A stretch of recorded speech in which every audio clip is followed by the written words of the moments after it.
Sebuah pernikahan politik menyeretnya langsung ke neraka. Gadis yang telah mengalami kematian berkali-kali. Sudah lama menyerah pada takdir. Saat dia menyadari bahwa para dewa tidak pernah mendengar doanya, dia mulai melawan dengan tubuhnya yang rapuh dan gemetar. Bertahun-tahun kemudian, dia akan membalikan neraka itu dengan kekuatan yang luar biasa. Namanya adalah Alicia Silias Lane.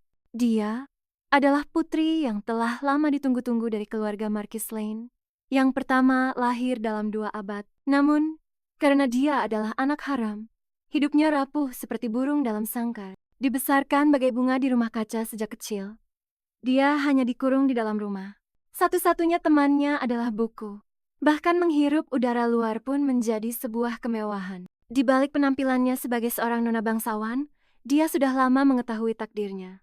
Dia tidak lebih dari sebuah alat pernikahan untuk menjaga kemakmuran keluarganya. Satu-satunya alasan dia diizinkan hidup adalah karena dia berguna, sebuah alat tawar. Pada usia 17 tahun, kontrak pernikahannya tiba tepat sesuai jadwal. Calon mempelai prianya adalah Gregory, putra dari Count Burke yang berkuasa, yang menguasai wilayah utara.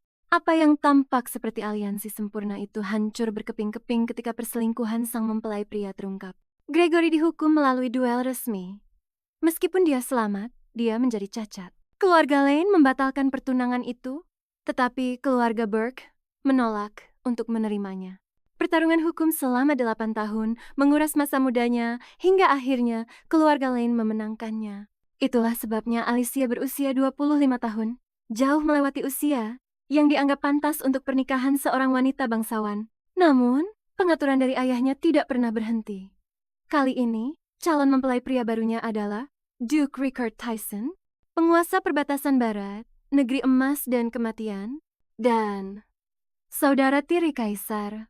Dia memiliki julukan lain, pembunuh Duchess. Kinam istri Duke Richard sebelumnya mengalami nasib yang sama, meninggal karena kecelakaan baik sebelum maupun sesudah pernikahan mereka. Bahkan, Alicia, yang tidak pernah sekalipun meninggalkan rumahnya, telah mendengar desas-desus mengerikan itu. Pernikahan ini sama saja dengan hukuman mati. Dia meremas kain gaunnya, ingin berteriak, "Aku tidak mau menikah. Aku tidak mau mati." Tapi di bawah tatapan dingin ayahnya, suaranya tercekat di tenggorokan. Keinginannya tidak pernah berarti apa-apa. Hujan turun dengan derasnya. Sang pelayan diam-diam menyisir rambutnya, hingga satu kalimat gemetar memecah kesunyian, "Nona, tolong jangan menikah." Gadis itu langsung menutupi mulutnya dengan panik, tergagap meminta maaf.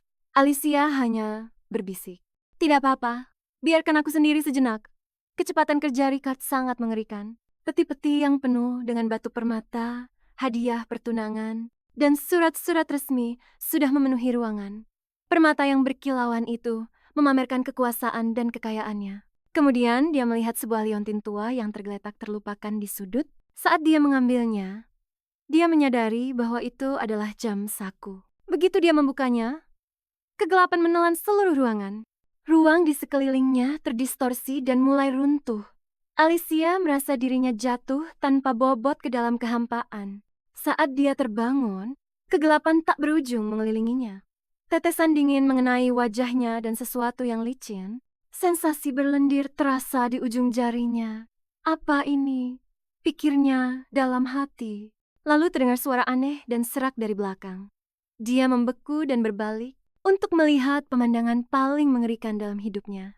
Tahun 350 era Benedict, Alicia Silias Lane telah jatuh ke bebatuan neraka. Gadis yang berlumuran kotoran itu menahan napasnya sampai suara dengkuran keras monster itu memenuhi udara. Dia tahu ini adalah satu-satunya kesempatannya untuk kabur. Pada hari dia jatuh ke dalam api penyucian ini, dia telah mati, atau lebih tepatnya, dia pernah mati. Dulu, bahkan luka kecil pun butuh waktu seminggu untuk sembuh. Sekarang, bahkan jika tubuhnya tercabik-cabik, tubuhnya akan pulih dalam sehari. Keabadian terdengar seperti sebuah anugerah. Tetapi bagi Alicia, itu adalah kutukan paling kejam, terjebak dalam siksaan tanpa akhir. Bahkan kematian pun telah direnggut darinya. Awalnya, dia memohon kepada para monster, meminta sambil menangis, "Tolong biarkan aku hidup." Tetapi setelah mati berulang kali, kemarahan menguasainya. Apa salahku hingga pantas menerima ini? Kenapa aku harus sangat menderita? Dia mencoba melawan, tetapi setiap kali, para monster itu mencabik-cabiknya lagi. Kali ini, Alicia memutuskan untuk lari. Dia mengepalkan tangannya. Tidak peduli betapa mustahilnya itu terlihat, dia tidak akan lagi menerima siklus penderitaan ini. Mulai dari nol, dia akan kabur. Dia berlari secepat kilat menuju pintu keluar gua. Menggunakan sisa-sisa kekuatannya, tidak berani berhenti. Tetapi di detik berikutnya, sebuah cakar dingin menangkapnya lagi dan menyeretnya dengan kasar kembali ke dalam jurang. Dia sudah tidak bisa menghitung berapa kali dia mati, hingga rasa sakit itu sendiri menjadi mati rasa. Dari bawahnya terdengar suara kunyahan, dan dia mengejek dirinya sendiri dengan getir. Gagal lagi. Dia telah menjadi tidak lebih dari sebuah boneka latihan untuk anak-anak monster. Makhluk-makhluk kecil itu tidak pernah membunuhnya dalam satu serangan. Mereka menggerogotinya sedikit demi sedikit, membuatnya merasakan setiap inci dagingnya yang terkoyak. Di tengah kesadarannya yang kabur, dia teringat akan kontrak pernikahannya dengan Duke Ricard Tyson, yang dijuluki pembunuh Duchess, bahwa jika pria itu tahu dia sekarang abadi, akankah pria itu memohon padanya untuk menikahinya? Bagaimanapun juga, dia akan menjadi pengantin yang sempurna. Seseorang yang akhirnya bisa membersihkan reputasinya yang mengerikan. Rasa sakit yang tajam menariknya kembali ke dunia nyata. Para monster itu sepertinya tidak terburu-buru hari ini, dan dia hampir menangis. Dia membenci rasa sakit lebih dari apapun. Lalu dia terdiam. Jika dia begitu membenci rasa sakit, kenapa tidak membunuh mereka lebih dulu? Pemikiran yang begitu sederhana, namun butuh waktu begitu lama baginya untuk menyadarinya. Sejak saat itu, segalanya berubah. Tulang-tulang tajam dan bergerigi di tanah menjadi senjatanya. Para monster bisa mati, tetapi dia tidak bisa. Hasil pertarungan ini sudah ditentukan sejak dimulai. Dia mulai dari yang paling lemah, membunuh mereka satu persatu. Dia mati berulang kali hanya untuk bangkit kembali setiap kalinya. Dengan setiap kematian, serangannya menjadi lebih cepat dan lebih ganas. Hingga suatu hari, dia menusukkan tulang itu lurus ke dalam rahang monster terbesar. Dan monster itu pun tumbang. Ketika Alicia menemukan kembali arloji saku yang disembunyikan monster itu, dia sadar baru 20 hari yang berlalu. Namun rasanya seperti bertahun-tahun. Berapa kali dia telah mati? Gadis itu berteriak pada sisa-sisa monster itu. Suaranya menggema, penuh amarah. Dasar brengsek, monster-monster serakah. Apa kalian tahu betapa sakitnya dicabik-cabik hidup-hidup? Saat kakinya menghancurkan sisa-sisa tulang belulang di bawahnya, kilatan cahaya tiba-tiba muncul. Sebuah kristal kuning menggelinding di tanah. Dia membungkuk, mengambilnya, dan mengangkatnya setinggi mata, mempelajari cahayanya yang aneh. Sementara itu, di dunia nyata, sebuah kancing manset berkilauan dengan cahaya yang sama, persis. Kereta kuda keluarga Lane baru saja tiba di kediaman Duke Ricard. Tuanku, bisik sang pelayan, Putri Markis telah menghilang. Ricard Tyson menyeringai, nadanya penuh ejekan. Menghilang? Permainan kata yang membosankan sekali. Namun ekspresinya tidak menunjukkan sedikit pun kecerobohan. Matanya gelap, serius, dan berbahaya. Entah gadis itu melarikan diri atau benar-benar lenyap, dia tidak akan membiarkannya begitu saja. Tak ada yang tahu bahwa jauh di dalam jurang neraka, seorang gadis sedang melompat dari atas. Tombaknya mengarah lurus ke monster di bawah, ujungnya berkilauan dengan hawa dingin yang mematikan. Satu lagi troll tumbang di bawah bilah senjatanya. Alicia tidak hanya berhasil selamat dari neraka, dia justru berkembang pesat di dalamnya setelah membantai troll itu. Alicia secara naluriah membungkuk untuk mengambil hasil buruannya. Pada saat itu, sesosok makhluk tersembunyi yang mengintai dari kejauhan melancarkan serangan mendadak. Tepat saat dia mengambil kristal itu, tapi serangannya meleset. Alicia memutar tubuhnya di udara, bersalto dengan lincah, dan mencengkeram kepala penyerangnya dengan kedua tangan. Dengan serangan lutut yang brutal, dia menggeram. Beraninya kau menyentuh mangsaku. Makhluk itu terpental puluhan meter jauhnya. Langkah demi langkah dia maju dengan nada dingin. Bahkan di neraka, pencuri harus dihukum. Pria bertelinga binatang itu akhirnya panik dan tergagap. Tolong ampuni aku. Alicia terdiam sejenak. Monster itu bisa bicara. Pria yang ketakutan itu langsung berlutut, mengoceh permintaan maaf dan berjanji akan menyerahkan semua kristalnya. Tolong Nona, Ambil semuanya. Biarkan saja aku hidup. Aku tidak akan pernah kembali ke sini lagi. Ini adalah pertama kalinya Alicia bertemu sesuatu yang bisa diajak bicara. Apa kau tahu di mana tempat ini? Tanyanya. Baru saat itulah dia tahu neraka tempat dia terperangkap selama 8 tahun ternyata memiliki nama. Semua yang dia tahu hanya berasal dari buku. Langit merah padam, daratan yang diselimuti kegelapan, batu hitam yang retak, dan bahkan bernapas pun terasa seperti menghirup api. Dia melemparkan kristal yang baru ditemukannya ke tanah. Apa ini? Aku mencabutnya dari tubuh monster. Saat aku menelannya, aku menjadi lebih kuat. Pria bertelinga binatang itu terkesiap. Itu adalah kristal berisi sihir. Kau membuangnya seperti sampah. Benda itu tak ternilai harganya. Kau tidak tahu betapa langkanya benda itu. Tambahnya dengan terengah-engah. Itu yang terbesar yang pernah kulihat. Levelnya hampir mencapai tingkat Lord. Keserakahan terpancar di matanya. Berpikir jika dia bisa mendapatkan kristal-kristal itu, dia bisa menjadi jauh lebih kuat. Tapi Alicia hanya berkata, "Itu milikmu." Kata-kata itu membuatnya terpana. "Apa? Ku bilang itu milikmu?" Ulangnya dengan tenang. Ekspresinya menunjukkan ketidakpercayaan. "Sungguh?" "Tentu saja," jawabnya dengan dingin. "Tapi, pertama-tama, jawab beberapa pertanyaanku." Dari pria itu, Alicia mengetahui bahwa kristal adalah pemadatan dari energi sihir. Untuk mendapatkan yang lebih kuat, dia tidak bisa hanya memburu monster biasa. Dia harus mencari iblis yang diberkahi dengan kecerdasan. Para iblis ini bisa menggunakan sihir dan menjadi lebih kuat dengan memakan energi dari jenis mereka sendiri. Dan di seluruh neraka, 4 dari mereka berkuasa. Keempat, iblis agung. Tanpa ragu, Alicia berangkat menuju yang terdekat, wilayah iblis barat. Gerbang sebuah kastil kuno berderit terbuka. Suaranya seperti amplas yang menggores batu. "Pengembara," terdengar suara serak. "Selamat datang di Kastil West Alec yang aku adalah tuannya." Tombak Alicia melesat sebelum dia selesai bicara. Senjata itu menembus langsung tengkoraknya. Wajah Alicia dingin, nadanya datar. "Aku tidak tertarik dengan perkenalan."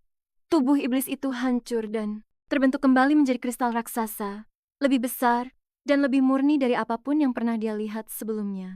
Bibirnya sedikit melengkung. "Tidak buruk. Kemana selanjutnya? Utara atau selatan?" Dia mengangkat tombaknya dan memukul, menghancurkan kristal itu untuk menyerap energinya.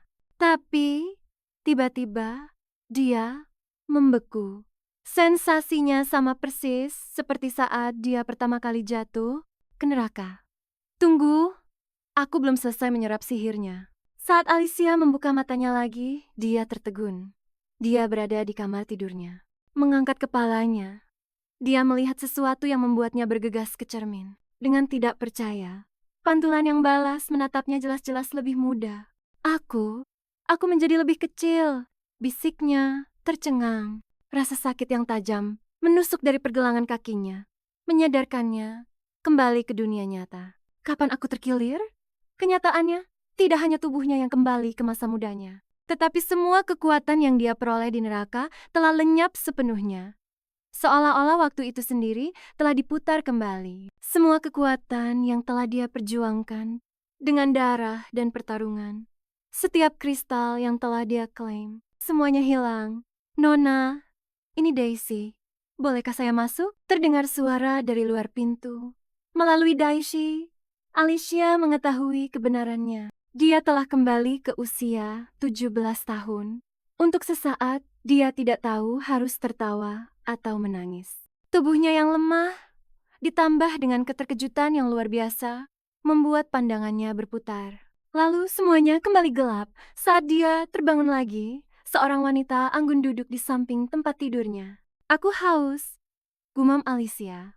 Wanita itu dengan cepat memberinya secangkir air. Suaranya lembut penuh kekhawatiran.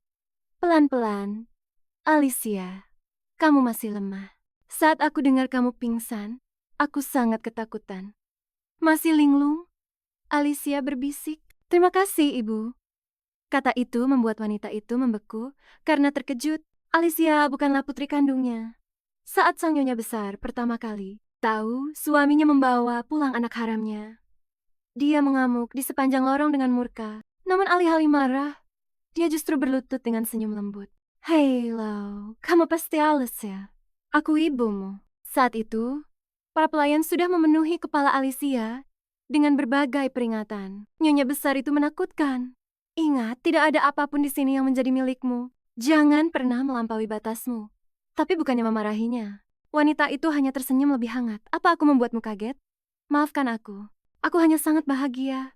Bahkan sejak saat itu, Alicia sudah mengagumi wanita cantik dan baik hati ini. Namun dia tidak pernah berani menunjukkannya. Rasa bersalah terus menggerogotinya selama bertahun-tahun. Bagaimanapun juga, keberadaannya adalah bukti hidup dari pengkhianatan ayahnya. Hanya setelah jatuh ke neraka, barulah dia benar-benar menyesali kepengecutannya. Ibu, bolehkah aku minta segelas air lagi? Tentu saja, sayang. Akan ibu bawakan segera. Apa kamu perlu hal lain? Kamu masih lemah. Mungkin beberapa ramuan herbal bisa membantu. Alicia dengan lembut memegang tangan ibunya. Ibu, tunanganku. Apakah dia Gregory dari keluarga Burke? Mata sang nyonya membelalak kaget. Bagaimana kamu tahu? Aku selalu membenci Gregory, pikir Alicia. Walaupun aliansi bangsawan adalah hal yang sakral, upacara pertunangan mereka belum diadakan. Mungkin masih ada kesempatan untuk melarikan diri. Serahkan pada ibu, kata ibunya dengan senyum tipis. Ibu juga tidak suka pada Gregory itu. Dia tidak terlalu mirip dengan ayahmu, tapi entah kenapa dia tetap mengingatkanku pada ayahmu yang dulu. Ibunya dengan lembut menariknya ke dalam pelukan. Sayangku, percayalah pada ibu bahwa ibu tidak akan pernah membiarkanmu dipaksa masuk ke dalam pernikahan yang tidak kamu inginkan. Malam itu, Alicia melangkah cepat menyusuri lorong dan mendobrak pintu ruang kerja yang berat itu. Bebaskan ibuku sekarang. Sang Markis terdiam. Suaranya menajam. Kau menerobos masuk ke sini tanpa mengetuk pintu. Di mana sopan santunmu, Alicia? Kembali ke kamarmu sekarang juga. Tapi kali ini, dia tidak mundur. Apakah itu? Katanya dengan dingin. Yang kau katakan pada dirimu sendiri setelah mengurung nyonya besar rumah ini. Marquis Valdemar Lane? Jaga ucapanmu, desisnya merendahkan suaranya. Dinding punya telinga. Ibumu hanya kurang sehat. Dia sedang beristirahat. Alicia tertawa getir. Beristirahat. Jangan menghinaku. Dia menentang pertunanganku. Jadi ayah memenjarakannya? Ayah berani mengurung nyonya rumah ini, tapi ayah takut didengar orang lain? Cukup? Sang Markis berteriak. Diam kau. Tapi Alicia terus maju ke arahnya. Matanya berkilau seperti es. Katakan padaku, ayah, jika putri dari Markise menghancurkan tengkorak tunangannya dengan palu saat upacara berlangsung, menurut ayah bagaimana reaksi masyarakat? Ucapan itu menyulut amarahnya, sehingga dia mengangkat tangannya dan menampar wajahnya dengan keras. Kepalanya terpaling ke samping, namun bibirnya menyunggingkan senyum berbahaya. Itulah yang ingin sekali kulakukan sekarang. Aku hanya menahan diri selama ini. Sesaat, Sang Markis merasakan hawa dingin menjalari tubuhnya. Tatapannya dingin, tajam dan tak gentar. Bukan tatapan seorang gadis bangsawan, melainkan seorang prajurit yang terbiasa menantang maut. Sejak saat dia menerobos masuk ke ruang kerjanya, ada sesuatu yang terasa aneh tentangnya. Putri yang penurut, pemalu yang dulu dia kenal, kini berdiri di hadapannya, tanpa rasa takut dan menantang. Kehadirannya terasa menyesakan. Dia segera menepis rasa tidak nyaman itu. Hanya pemberontakan remaja, katanya, pada diri sendiri. Gadis yang dulu gemetar mendengar suaraku tidak mungkin berubah sebanyak ini. Dia berpaling dan berkata dengan datar, kembalilah ke kamarmu dan merenung. Karena ini pelanggaran pertamamu, aku akan membiarkannya. Nada suara Alicia terdengar dingin, hampir seperti terhibur. Jadi, hanya itu? Sikap acuh tak acuhnya mengejutkan pria yang baru saja masuk, putra kedua, Harry Morstan. Kau dilarang memasuki rumah utama, katanya dengan hati-hati. Apa kau tidak khawatir? Khawatir tentang apa? Tidak harus melihatnya. Aku menyebutnya kebebasan. Alicia memiringkan kepalanya. Dan ibu, apa beliau bisa bergerak bebas sekarang? Beliau bisa meninggalkan kamarnya, tapi tidak boleh keluar dari sayap selatan, jawab Harry. Beliau ingin mengunjungimu, tapi kakak laki-laki kita menghentikannya. Dia tidak mau berdebat lagi dengan ayah. Alicia mengangguk pelan.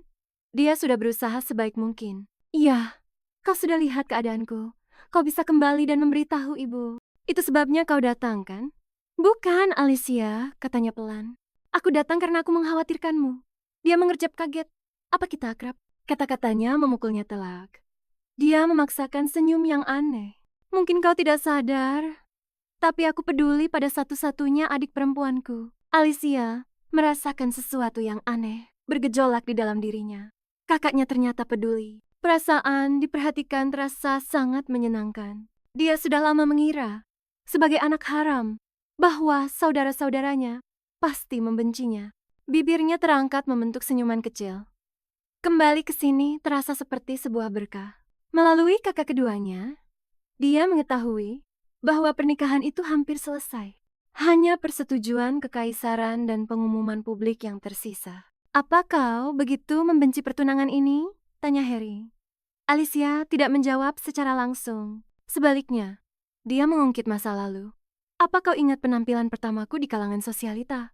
Malam itu, dia terjatuh di lantai dansa dan langsung menjadi bahan ejekan di seluruh pesta. Sebenarnya, tidak akan ada yang peduli jika dia langsung berdiri saat itu juga. Tapi seseorang memulai tawa itu, dan orang itu adalah Gregory. Debut pertamanya telah hancur.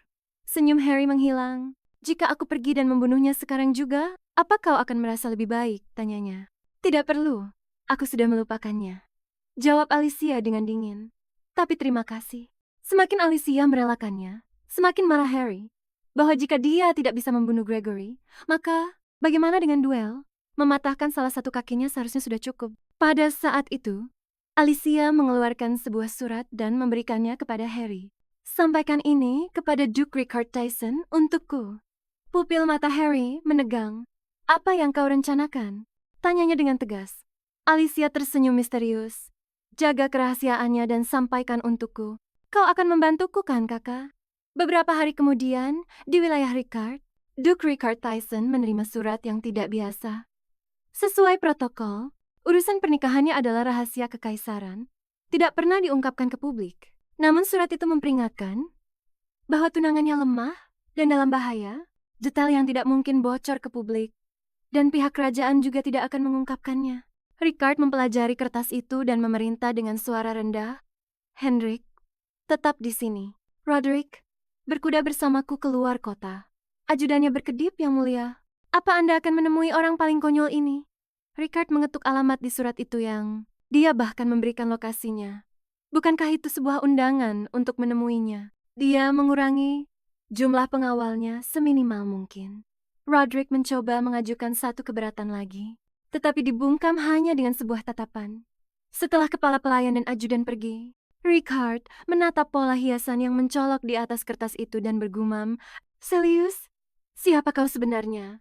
Jauh di sana, di pasar Lane, Alicia menatap keluar jendela.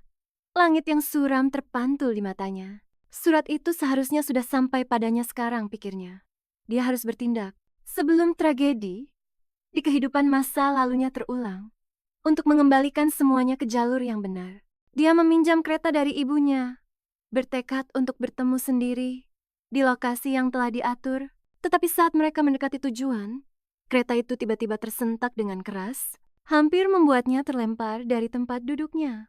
Rasa sakit yang membakar terasa di kepalanya. Selama bertahun-tahun hidupnya yang seperti neraka, dia tidak pernah merasakan penderitaan seperti ini. Apa tubuhku yang sekarang benar-benar serapuh ini? Lalu dia merasakan ada pergerakan di dekatnya. Daisy mengintip keluar jendela. "Nona, saya akan keluar dan memeriksanya." Alicia membuka mulutnya untuk menghentikannya. Tetapi sebelum dia sempat berbicara, sesuatu melesat di udara. Daisy langsung tumbang. Daisy! Alicia menangkapnya sebelum dia jatuh ke lantai. Tubuhnya gemetar saat memeriksa napasnya. Dia masih hidup. Jari-jarinya menyentuh leher gadis itu dan menemukan sebuah jarum racun kecil tertancap di sana. Aroma kayu, manis, dan cemara tercium samar di udara. Pupil mata Alicia menyempit. Hanya satu jenis racun di dunia yang memiliki bau itu. Dia berbisik, "Mustal." Ini dari Mustal. Pintu kereta terbuka dengan kasar. Seorang satria masuk ke dalam. Nadanya tenang. Dia hanya pingsan, nyawanya tidak dalam bahaya. Tolong jangan khawatir. Dia mengangkat Daisy ke dalam pelukannya. Pria yang membuka pintu itu berbicara dengan suara rendah dan teratur. Silakan keluar, Nona Alicia. Atau haruskah aku memanggilmu Celius? Rambutnya berkilau seperti emas cair. Kulitnya lebih pucat dari salju dan matanya jernih seperti kristal. Dia tidak memiliki ciri-ciri keluarga kerajaan sama sekali, namun dia juga tidak terlihat sekejam yang dikatakan rumor. Saat Alicia mengamatinya, Ricard juga sedang memperhatikannya. Dia terlihat rapuh dan pemalu, sama sekali tidak seperti wanita yang mengiriminya surat yang tajam dan tenang itu. Dia memecah keheningan lebih dulu. Aku dengar Nona Grace menderita penyakit jantung. Alicia tersenyum tipis. Jadi dia telah menyelidikinya bahwa aku tidak akan selamat dalam perjalanan ke wilayahmu. Hanya keluargaku yang tahu soal itu. Bagaimana kau tahu? Ricard mengulurkan tangan, berniat membantunya turun, tapi Alicia mengangkat roknya dan melompat turun sendiri. Tempat pertemuannya bukan di sini, katanya dengan dingin. Tempatnya sedikit lebih jauh di depan. Tangan pria itu mengepal. Rumor mengatakan bahwa nona muda dari keluarga lain itu pemalu, penakut, dan penurut, tapi wanita di hadapannya sama sekali tidak seperti itu. Menyusulnya, dia bertanya dengan suara rendah, "Kenapa memilih tempat ini untuk bertemu?" "Karena aku perlu memastikan sesuatu," jawab Alicia dengan tenang. "Lingkaran batu Dolores adalah jam matahari kuno," jelasnya, sambil menatap monolit-monolit yang menjulang di depan. Di siang hari, tempat ini menandai alam kehidupan. Di malam hari, ia menarik napas kematian. Begitu matahari terbit, tidak ada makhluk selain manusia yang bisa masuk. "Apakah Anda pernah ke sini sebelumnya, Yang Mulia?" "Ini pertama kalinya bagiku," jawab Ricard, lalu bertanya, "Dan kau?" Alicia berhenti berjalan. "Aku juga." Ricard melewatinya dan terus berjalan menuju lingkaran itu. Ketika dia sadar Alicia tidak mengikutinya, dia berbalik. "Kau tidak ikut? Silakan Anda duluan," katanya pelan. Sekilas keraguan melintas di matanya. Apa yang dia rencanakan? Apakah dia memasang jebakan di sini? Tapi alasan Alicia dia membeku tidak ada hubungannya dengan rencana licik. Dia hanya percaya bahwa dia tidak akan bisa masuk, sambil melihat Ricard melangkah masuk tanpa ragu-ragu. Dia tidak bisa menahan nada sedih yang keluar dari bibirnya. "Yang Mulia, apakah Anda manusia? Tidakkah Anda takut?" Katanya, "Jika kau tidak bisa melangkah masuk bahkan satu langkah pun, itu artinya kau bukan manusia lagi." Bagi Recarte, kata-katanya memiliki makna yang berbeda. Jadi dia percaya rumor yang mengatakan aku ini semacam iblis? Suaranya ketulus. Takut pada apa? Itu hanya batu. Sejak kepulangannya dari neraka, Alicia selalu menghindari satu pertanyaan. Jika neraka itu benar-benar ada, lalu apa jadinya dirinya yang telah jatuh ke sana dan berjuang untuk kembali? Apakah dia masih manusia? Atau sudah menjadi monster? Perlahan, dia melangkah maju, melewati batas lingkaran itu. Seketika itu juga, kecemasan yang telah ada dalam dirinya selama bertahun-tahun akhirnya terangkat. Wajahnya melembut menjadi senyuman yang berseri-seri. "Sepertinya aku masih manusia. Dia aneh sekali," pikir Richard. "Benar-benar tidak bisa dimengerti. Berkat Anda," kata Alicia dengan senyum cerah, "aku akhirnya bisa memastikan apa yang perlu ku ketahui." Kemudian dia menyadari betapa dekatnya dia berdiri dengannya. Karena gugup, dia mundur selangkah dengan cepat. "Sepertinya aku harus memperkenalkan diri dengan benar. Akulah yang mengirim surat itu, Alicia Silius Lane." "Aku tahu," jawab Ricard dengan dingin, "putri dari Marquis Lane." "Bagus," ucapnya lembut, itu membuat segalanya lebih mudah. Tiba-tiba, Alicia berlutut dengan satu kaki. Suaranya tegas dan tulus. "Duke Ricard Tyson, tolong nikahi aku." Ekspresinya serius, nyaris penuh harap. Richard terdiam lalu mengerutkan keningnya dalam-dalam. Dia merasa diejek. Wanita ini bukan hanya aneh, dia gila. "Kau pasti punya banyak pertanyaan," lanjutnya dengan tenang. "Tapi aku janji kau tidak akan menyesalinya." "Kau pikir aku datang ke sini untuk mendengarkan omong kosong seperti itu?" Potongnya dengan dingin. "Buang-buang waktu saja." "Tunggu, kau bahkan belum mendengar penawaranku," protesnya. "Apa kau tidak penasaran bagaimana aku tahu tentang perjodohan dari kerajaan?" "Tidak penasaran," ucapnya datar, sambil terus berjalan pergi. Tapi kemudian, tanpa peringatan, dia berhenti. Wajahnya pucat pasi. Kutukan ini tidak seharusnya Sekarang, apa aku pergi terlalu jauh dari wilayahku? Gelombang rasa sakit yang luar biasa menghantamnya, diikuti oleh suara memekakkan telinga yang serasa merobek tengkoraknya. Dia terhuyung. Yang mulia, apa yang terjadi? Seru Alicia, sambil mengulurkan tangan untuk menopangnya. Dia mendorongnya dengan kasar. Jangan sentuh aku, ucapnya terengah-engah. Napasnya tersengal-sengal, memaksa keluar kata-kata dari sela-sela giginya yang terkatup. Aku baik-baik saja. Penolakannya yang berulang kali justru memancing amarahnya. Dia melangkah maju dan meraih tangannya. Aku hanya mencoba membantumu kembali ke kereta. Seketika, dunia Ricard menjadi sunyi. Rasa sakit, suara bising, dan kekacauan di kepalanya lenyap, seolah-olah tidak pernah ada. Alicia melihat Ricard membeku dan menjadi ragu. Apa aku membuatnya marah karena meraih tangannya? Pikirnya, lalu mulai menarik tangannya kembali. Tapi sebelum dia berhasil, dia menggenggam tangannya dengan erat dan menariknya lebih dekat. Jangan lepaskan, ucapnya pelan. Dia membeku, matanya terbelalak, dan begitulah. Tanpa bisa dijelaskan, mereka berdua duduk di sana, sambil berpegangan tangan. Alicia berkedip, bingung. Apa kita benar-benar harus bicara seperti ini? Ekspresi Ricard tampak muram. Ya, itu adalah syarat untuk bicara. Kata-kata itu terdengar konyol bahkan baginya sendiri, sehingga dia memalingkan wajahnya, sambil mengusap wajahnya dengan frustrasi. Jadi, apa yang sebenarnya kau inginkan dariku? Bibir Alicia membentuk senyuman jenaka. Nikahi aku. Jika kau setuju, aku akan meramalkan masa depanmu 4 kali setahun. Mata Ricard menyipit. Dia jelas tidak percaya pada ramalan. Alicia hanya tersenyum tipis. Anda datang sendiri sejauh ini, bukan? Karena semua yang kutulis di surat itu benar. Itu membuatnya terdiam. Dia tidak salah. Dan Ricard mulai melihat motif sebenarnya. Jadi kau ingin aku mengusir seseorang Gregory dari keluarga Burke? Ricard terdiam. Memutuskan hubungan dengan keluarga Burke akan ada harganya, tetapi wanita di hadapannya jelas memegang petunjuk untuk kutukannya. Tawar-menawar ini sudah menguntungkannya. Akhirnya, dia mengalah.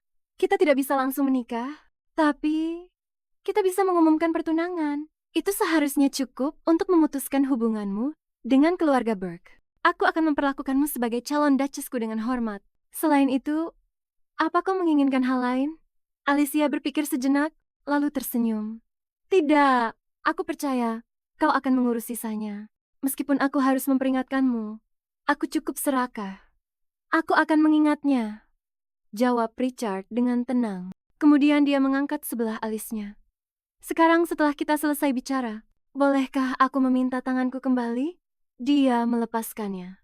Negosiasi berjalan dengan sempurna, dan Alicia tidak bisa menyembunyikan kepuasannya. Kalau begitu, aku akan dalam bimbinganmu, Yang Mulia. Ricard menatapnya lama, suaranya rendah saat dia menjawab. Tidak, yang membutuhkan bimbingan adalah aku. Tidak lama setelah itu, berita tentang Alicia, Sirius Lane yang bertunangan dengan Duke Ricard Tyson menyebar ke seluruh negeri. Rumornya mengatakan bahwa sang Duke jatuh cinta pada Nona dari utara. Pada pandangan pertama, dan untuk membuktikan rasa sayangnya, dia menghadiahkannya kastil termegah miliknya dan sebidang tanah yang luas dari wilayah kekuasaannya. Sementara itu, yang disebut-sebut sebagai pahlawan wanita di setiap tajuk berita sedang sibuk berlatih. Tanpa kekuatan kristal, pemulihan tubuhnya sangat lambat. Alicia, apa ini benar? Kakak keduanya menyerbu masuk ke halaman latihan sambil melambaikan koran. Judul halaman depan terpampang dengan huruf tebal. Nona Lane akan menjadi countess masa depan dari H. Arya. Alicia berkedip, sejenak tertegun. Dia tidak menyangka beritanya akan menyebar begitu cepat atau Ricard akan bertindak begitu tegas. Sampai dia melakukan segalanya, mengatur semuanya dengan sangat megah. Namun, meskipun dia adalah separuh dari cerita itu, seluruh artikel itu sepertinya hanya memuliakan Richard. Itu karena hampir tak ada seorang pun di masyarakat yang mengenalmu, kata Harry sambil mengerutkan kening. Tapi tunggu, bukan itu intinya. Apa yang sebenarnya kau lakukan beberapa hari terakhir ini? Pada saat itu, seorang pelayan menuntun seekor kuda jantan yang gagah ke halaman. Nona, katanya dengan hormat, kuda yang Anda minta sudah siap. Mata Alicia berbinar gembira. Harry berkedip kebingungan. Kau bahkan belum pernah belajar menunggang kuda, kan? Dia tidak menjawab. Sebaliknya, dia berlari ke arah kuda itu, melompat dengan anggun ke atas pelana, dan berbalik menyeringai padanya. Tentu saja sudah. Dalam hati, dia menambahkan, meskipun guruku adalah neraka itu sendiri, Harry hanya bisa menatap kepergiannya, menyadari bahwa dia semakin tidak mengerti saudarinya. Alicia tiba-tiba menarik tali kekang kudanya dan menoleh ke belakang. "Kakak," katanya dengan tenang, sepertinya sudah waktunya kakak kembali. Bahkan sebelum kata-katanya selesai, seorang pelayan bergegas mendekat dengan suara mendesak, "Yang mulia, Anda harus segera kembali ke kediaman." Dia melirik sekilas ke arah Alicia, sengaja merendahkan nada bicaranya. "Ini bukan tempat yang tepat untuk menjelaskannya. Tolong segera kembali." Alicia menduga itu pasti hal penting dan meminta maaf kepada Harry. "Maafkan aku, kakak. Aku harus pergi. Aku akan segera kembali. Jangan membuat masalah selagi aku pergi." Dia tersenyum dan berpamitan pada kakaknya. Setelah sosok kakaknya menghilang, Alicia menarik tali kekang dengan kencang dan mengambil napas dalam-dalam. Saat pertama kali dia kembali ke tubuh ini, dia belum bisa beradaptasi. Dia hampir saja melompat dari lantai atas jika para pelayan tidak menghentikannya tepat waktu. Kakinya mungkin akan patah. Pengetahuan cara bertarung sudah mendarah daging dalam dirinya, namun batasan tubuhnya terpampang jelas di hadapannya. Latihan sebanyak apapun tidak bisa langsung mengatasinya. Meski begitu, untuk saat ini kondisinya cukup baik. Dia bergerak dengan ringan di antara pepohonan, seanggun burung, sejak kembali dari neraka. Yang paling dia inginkan adalah mendapatkan kembali kekuatan yang diberikan oleh kristal sihir, dan sekeras apapun dia berlatih, dia tidak bisa menyamai kekuatan yang diberikan kristal-kristal itu. Lengannya masih terlalu lemah. Sebuah bayangan menaunginya. Alicia mendongak. Itu adalah Richard Tyson. Dia bertanya dengan senyum sinis. "Beginikah cara keluarga Lane berlatih?" Sontak dia melompat berdiri karena terkejut. "Apa yang kau lakukan di sini?" Richard mengulurkan tangannya. "Aku datang untuk upacara penobatan satria." Saat tangan mereka bersentuhan, Alicia membeku. Ada sebuah permata kuning yang terpasang di kancing mansetnya. "Apa yang baru saja Anda lakukan?" tanyanya, sambil tiba-tiba berdiri tegak. "Bukan apa-apa, hanya latihan ringan biasa," jawab Richard. Tangannya melayang canggung di udara. Nada bicaranya terdengar sedikit kesal. "Jadi, latihan khusus yang bahkan sulit bagi sebagian besar ksatria hanyalah latihan ringan bagimu? Jangan bertele-tele. Bisakah kita sudahi saja?" Melihat gadis itu mengalihkan pembicaraan lagi, Richard menghela napas. "Setidaknya singkirkan dulu daun di kepalamu," katanya. "Di sini atau di sini?" Alicia memiringkan kepalanya dengan main-main. Richard menghela napas, setengah tak berdaya dan setengah pasrah. "Maafkan kelancangan saya."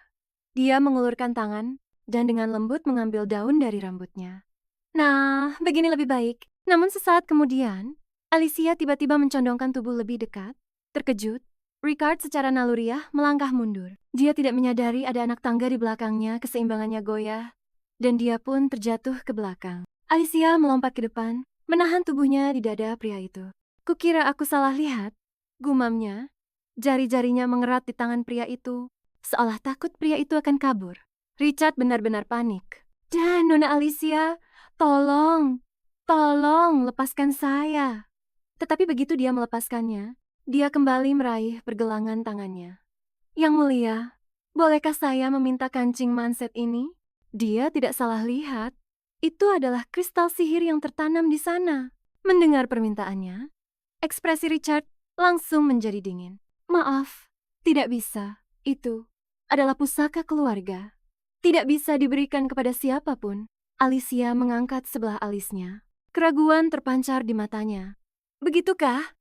ucapnya ringan, meskipun pikirannya sudah menghitung. Apakah dia bisa mengambilnya secara paksa? Richard memalingkan wajahnya. Telinganya memerah padat.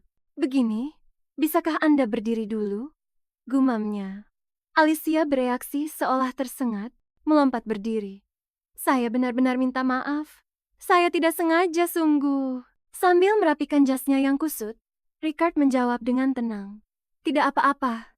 Yang itu tidak bisa menjadi milikmu. Tetapi ada permata serupa di wilayah Tyson yang akan kucarikan satu dan kuberikan padamu lain kali sebagai hadiah."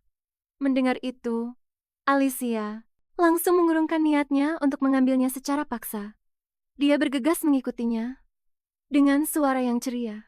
Kalau begitu, aku harus membalas budi dengan hadiah dariku sendiri. Nadanya melembut, hampir terdengar khusyuk. Musim dingin ini tidak akan ada salju, tapi antara minggu terakhir bulan Maret dan awal April akan ada badai salju yang dahsyat. Ricard tiba-tiba berhenti. Apa itu benar? Pikirannya berkecamuk. Maret adalah awal musim semi. Jika badai salju benar-benar terjadi saat itu, tak terhitung banyaknya orang di wilayahnya bisa mati kedinginan. Dia harus segera membuat persiapan. Alicia tersenyum tipis.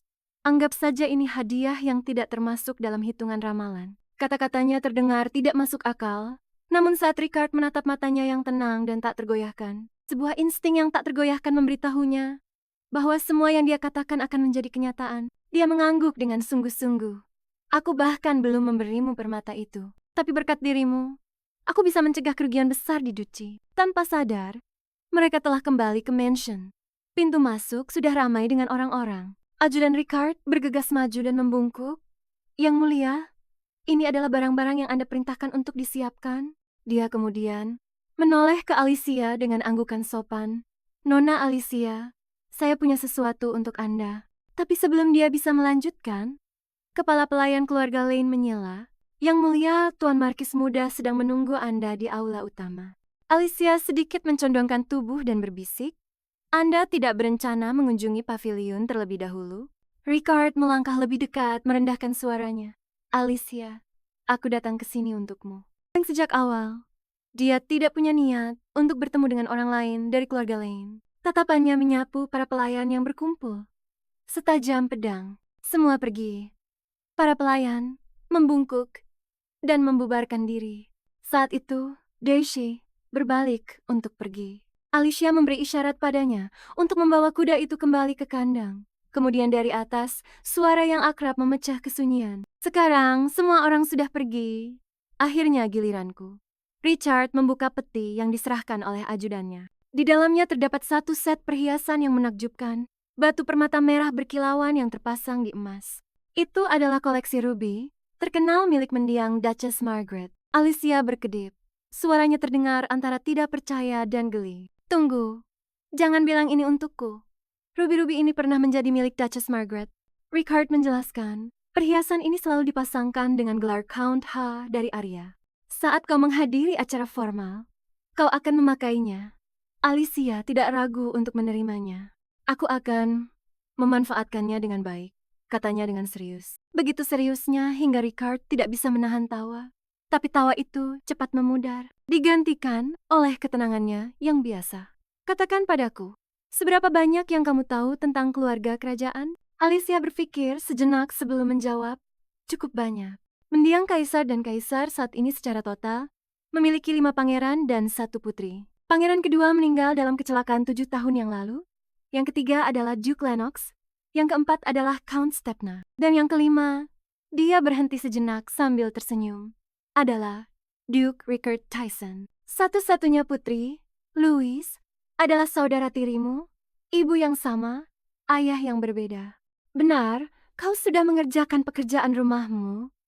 Richard mengangguk setuju. Alicia menyeringai main-main. Jangan meremehkanku. Aku sebenarnya suka membaca. Dia terkekeh.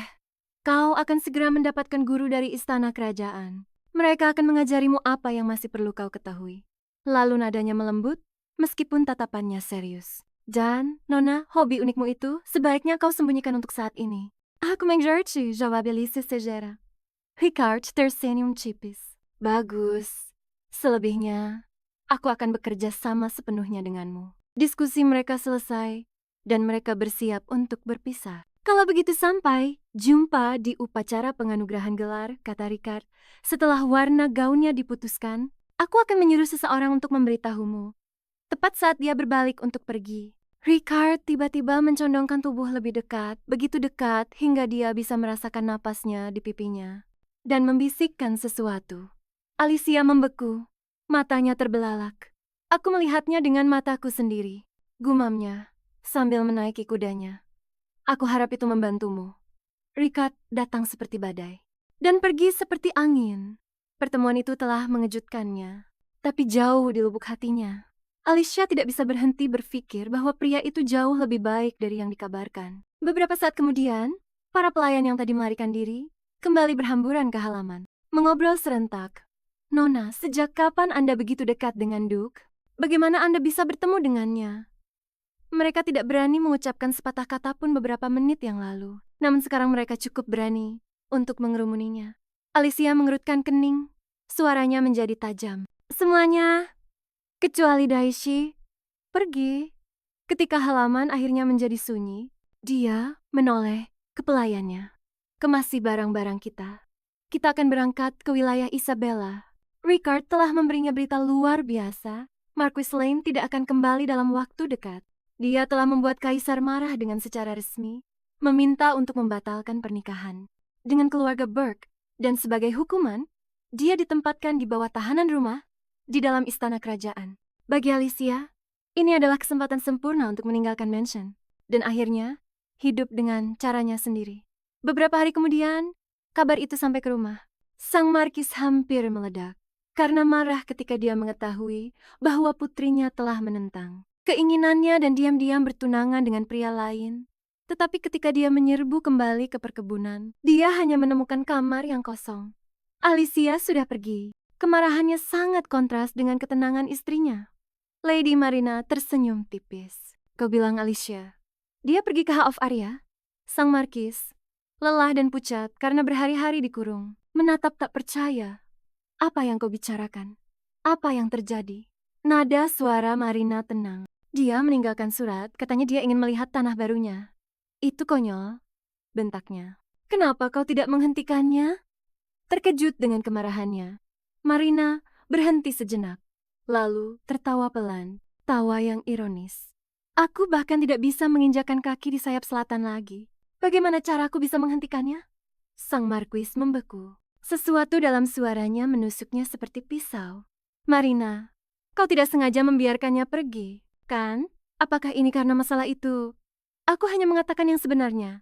Tatapannya mengeras, nadanya tetap tenang, namun dingin. Anak itu tidak pernah sekalipun meminta apapun selama 17 tahun. Ini adalah pertama kalinya. Kau harus tahu kapan harus berhenti. Berhenti memperlakukan anak-anakmu sebagai alat untuk nama keluargamu yang terkutuk itu. Cukup.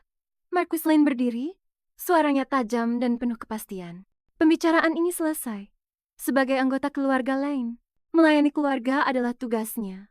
Aku akan mengirim seseorang untuk membawanya kembali." Dia berhenti sejenak, nadanya sedikit melunak, tapi begitu dia kembali. "Jika dia bersikeras untuk datang dan pergi dari sayap selatan, itu urusanmu, bukan urusanku." Saat langkah kaki suaminya memudar di lorong, Lady Marina akhirnya bisa mengendurkan bahunya.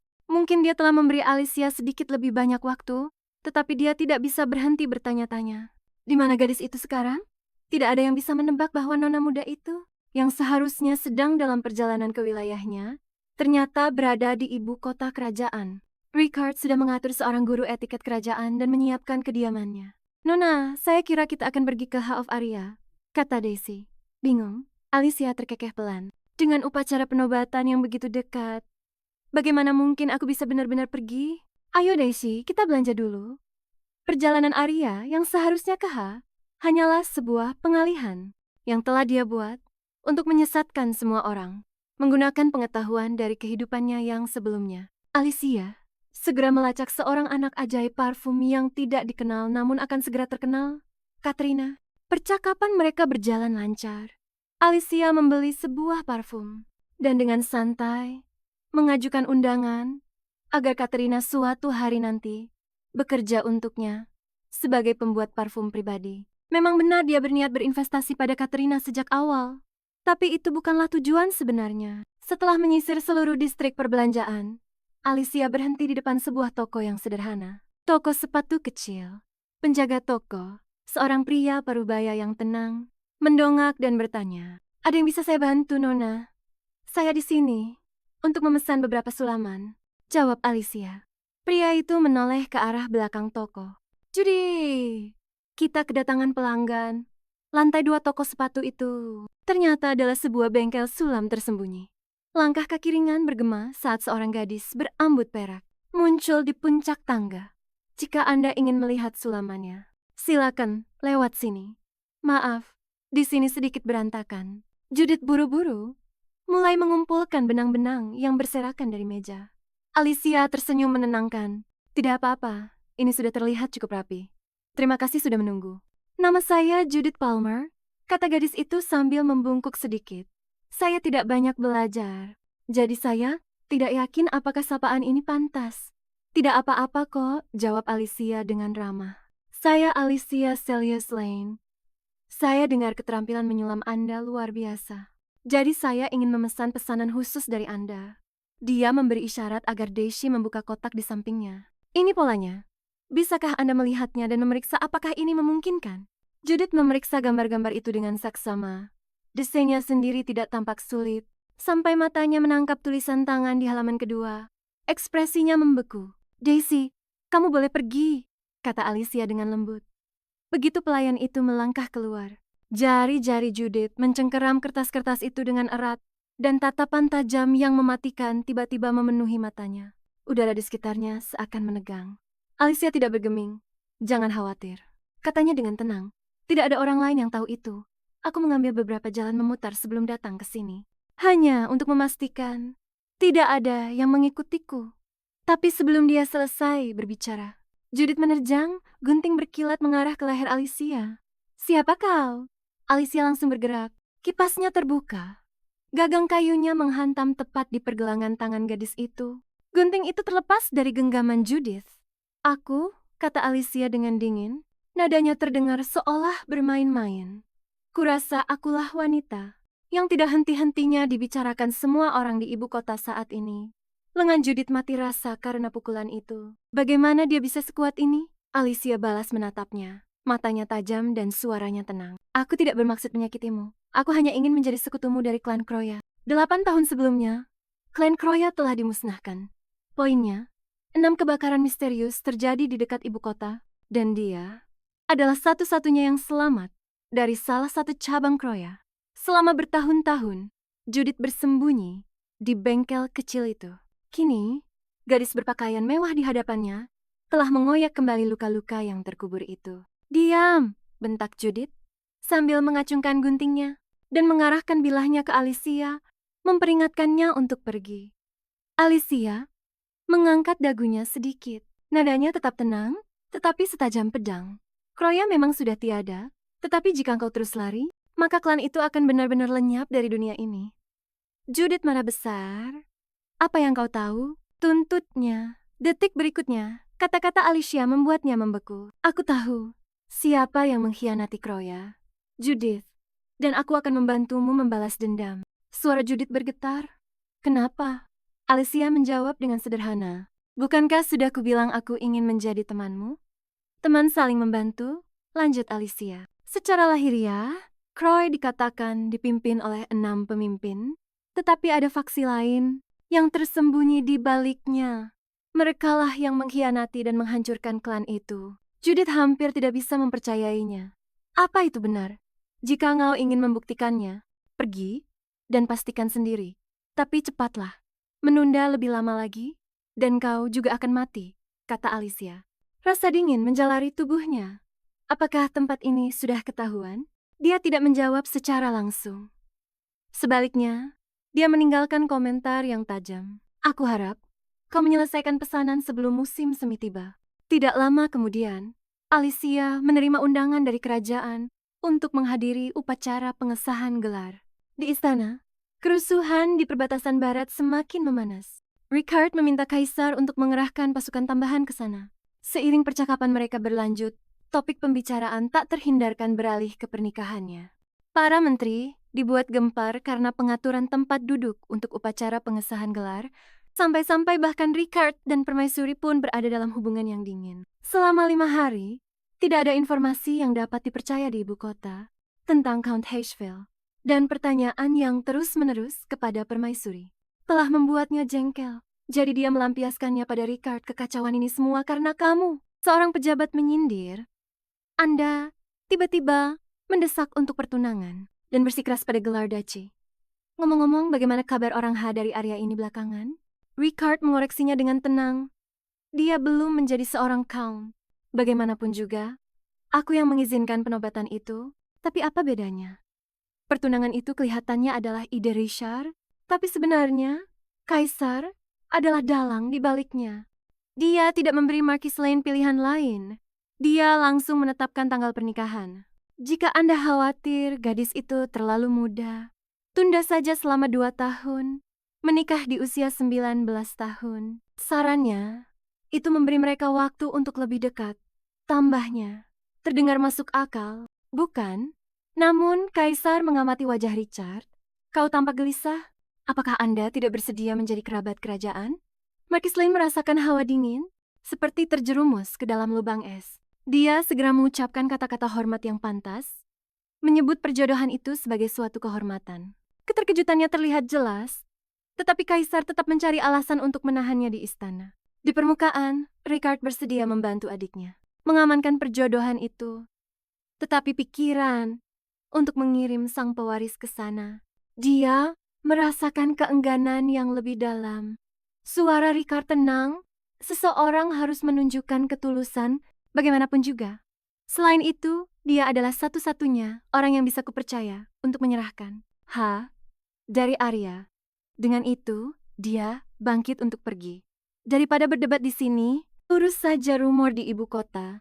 Sekarang mereka bilang aku menculik Alicia dengan kapak. Seseorang mendengus. Ya, reputasimu sejak awal memang tidak bersih. Ricard hanya tersenyum tipis, aneh. Aku menyuruh mereka menciptakan kisah romantis, kisah cinta yang mendefinisikan abad ini. Tatapan yang dilontarkan saudaranya membuatnya tiba-tiba merasa tidak nyaman. Saat Ricard hendak pergi, Kaisar memanggilnya. Richard, saat musim dingin berlalu, ia akan bangkit kembali. Berhati-hatilah. Sesaat kemudian, Ricard menjawab, saya akan mengingatnya. Kaisar memandangi aula yang kosong setelah kepergiannya dan menghela napas. Kakak, apa yang harus kulakukan? Kepala pelayan menunggu di luar dan maju dengan sebuah laporan. Yang mulia, bagaimana pertemuan Anda? Pasukan bantuan sudah siap. Dan Nona Alicia, apakah dia akan tiba musim dingin ini? Tyson berharap bisa memberikan kesan yang baik. Kepala pelayan itu menambahkan. Ricard memotongnya. Dia berusia 17 tahun, tapi dia bukan gadis 17 tahun biasa. Kepala pelayan itu terus mendesak. Demi istana, dia menulis surat kepada Yang Mulia, dan bahkan mengusulkan hal itu. Menjelang akhir musim panas, usianya akan menjadi 18 tahun, usia yang pantas untuk menikah, seperti yang disarankan oleh Yang Mulia Kaisar. Ricard terdiam, rasa tidak sabar terlihat di sudut matanya. Apa kau mata-mata Kaisar? Tanyanya. Kepala pelayan itu tidak mau menyerah. Kewaspadaan Anda memang bijaksana, namun Yang Mulia Kaisar sudah lama menginginkan perjodohan ini. Usia Anda hanya terpaut 2 tahun dari Josephine. Dia sudah menikah sekarang. Anda tidak bisa melajang selamanya. Desak kepala pelayan itu. Henrik naik ke dalam kereta. Ricardo menjawab dengan dingin, aku tidak akan menikahi Alicia. Begitu kata-kata itu keluar dari bibirnya, sebuah suara yang familiar terdengar di seberang halaman. Yang Mulia, dia berbalik dengan cepat. Alicia berdiri tidak jauh dari sana. Cahaya matahari menyinari wajahnya, dan senyum terukir di matanya. Yang Mulia, lama tidak bertemu. Karena terkejut, Richard merasakan kepanikan sesaat. Apakah dia mendengarnya? Alicia sedikit memiringkan kepalanya. Matanya yang jernih penuh dengan kebingungan dan kekhawatiran saat dia memanggilnya. Yang Mulia. Pria itu menghela napas. Kelegaan terlihat jelas di wajahnya. Bukan apa-apa. Aku hanya tidak menyangka akan bertemu denganmu di sini. Ada urusan apa kau kemari? Alicia menjawab dengan ringan. Yang Mulia Kaisar memanggilku. Beliau ingin menemuiku sebelum upacara penobatan. Mengingat sifat saudaranya, Ricard mencurigai yang terburuk. Bahwa sang Markis mungkin akan mencoba memaksanya untuk menandatangani surat nikah lebih awal. Jadi dia mengubah taktiknya. Ingat kancing manset itu? Tanyanya. Aku bilang, akan mencarikan pasangan yang serasi untukmu. Kebetulan, ada satu di kediamanku di kota. Apa kamu melihatnya sekarang? Aku bisa menjelaskan situasinya kepada Kaisar untukmu. Mata Alicia berbinar, dan dia menjawab hampir seketika, "Aku akan pergi ke kediaman Anda." Suara Ricard terdengar lembut. Pengrajin Tyson jarang mengerjakan perhiasan. Saat kami menerima pesanan itu, mereka sangat senang. Kilau permata itu segera menarik perhatian Alicia. Cahaya kristal menari-nari di wajahnya. Ternyata ada kristal sihir sebesar ini di dunia. Apa kau menyukainya? Richard bertanya lagi. Dia tersadar dan tersenyum. Tentu saja, permata itu sangat indah. Dia merasa sangat ingin memilikinya. Kalimat berikutnya membuat jantungnya berdebar kencang. Permata-permata itu ditambang dari sebuah tambang berlian di wilayah Tyson. Meskipun daerah itu dijuluki tanah kematian, keindahannya, katanya, menyaingi surga. Alicia mengambil kesempatan itu. "Bolehkah aku mengunjunginya?" tanyanya. Saat itu, seorang pelayan membawakan teh dan kue. Ricard menyesapnya sedikit.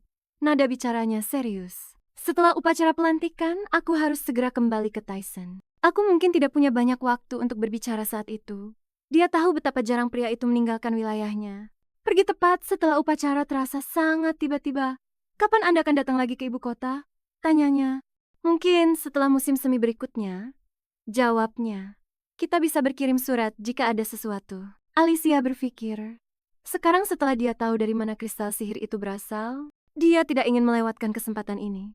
"Bolehkah aku ikut denganmu ke Tyson?" tanyanya. Richard mengangguk. Dari Arya di selatan lebih baik untuk musim dingin. "Pergilah ke sana dulu dan biasakan dirimu." Alicia bergumam pada dirinya sendiri. "Sama saja Anda menyuruhku untuk tidak datang, jadi aku tidak perlu khawatir." Tapi dia dengan cepat menepis pikiran itu. "Akan ada banyak kesempatan lain nanti. Tidak perlu terburu-buru sekarang," katanya pada diri sendiri dan menjawab. "Baik, saya mengerti." Saat mereka berpisah, dia teringat satu hal lagi. "Yang mulia, aku sudah memilih warna gaunku." Richard menganggukkan kepalanya. "Aku akan mempertimbangkannya. Kalau begitu aku akan menantikan penampilanmu." Dia tersenyum. Richard biasanya tidak suka menonjol. Kepala pelayan itu pun tidak bisa menahan senyum liciknya.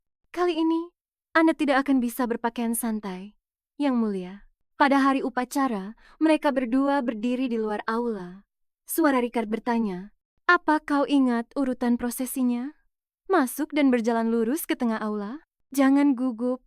Kau adalah tamu kehormatan hari ini." Begitu dia selesai berbicara, pintu-pintu terbuka perlahan, dan lonceng pengumuman serta gumaman memenuhi ruangan. Suara bisikan menyebar di antara kerumunan. Apakah itu benar-benar Nona Alicia? Sulit membayangkan ada bidadari seperti itu. Dan dia bertunangan dengan seorang pria yang berkuasa dan bertindak seperti iblis. Gumam yang lain. "Bukankah dia memakai batu rubi milik Duchess Margaret?" Katanya sang Duk jatuh cinta padanya pada pandangan pertama dan membawanya pergi. Sepertinya benar. Alicia mengabaikan gosip itu. Dia berjalan dengan mantap ke depan aula dan melakukan salam resmi, lalu mengambil tempatnya dengan anggun. Kaisar melambaikan tangan menyuruhnya maju, tersenyum dan secara terbuka mengumumkan bahwa dia adalah calon Countess H. Tevaria. Dia membungkuk hormat. Wajah Kaisar tampak berseri-seri karena gembira. Hari ini benar-benar berkah ganda. Kita tidak hanya mendapatkan seorang Countess H dari Arya, lanjutnya, tetapi adik bungsuku akhirnya menemukan pasangan hidup. Beralih ke Alicia, dia berkata dengan hangat, "Alicia, selamat datang di keluarga kerajaan. Aku sudah menyiapkan hadiah untukmu." Saat peti itu terbuka, alis Richard langsung mengernyit.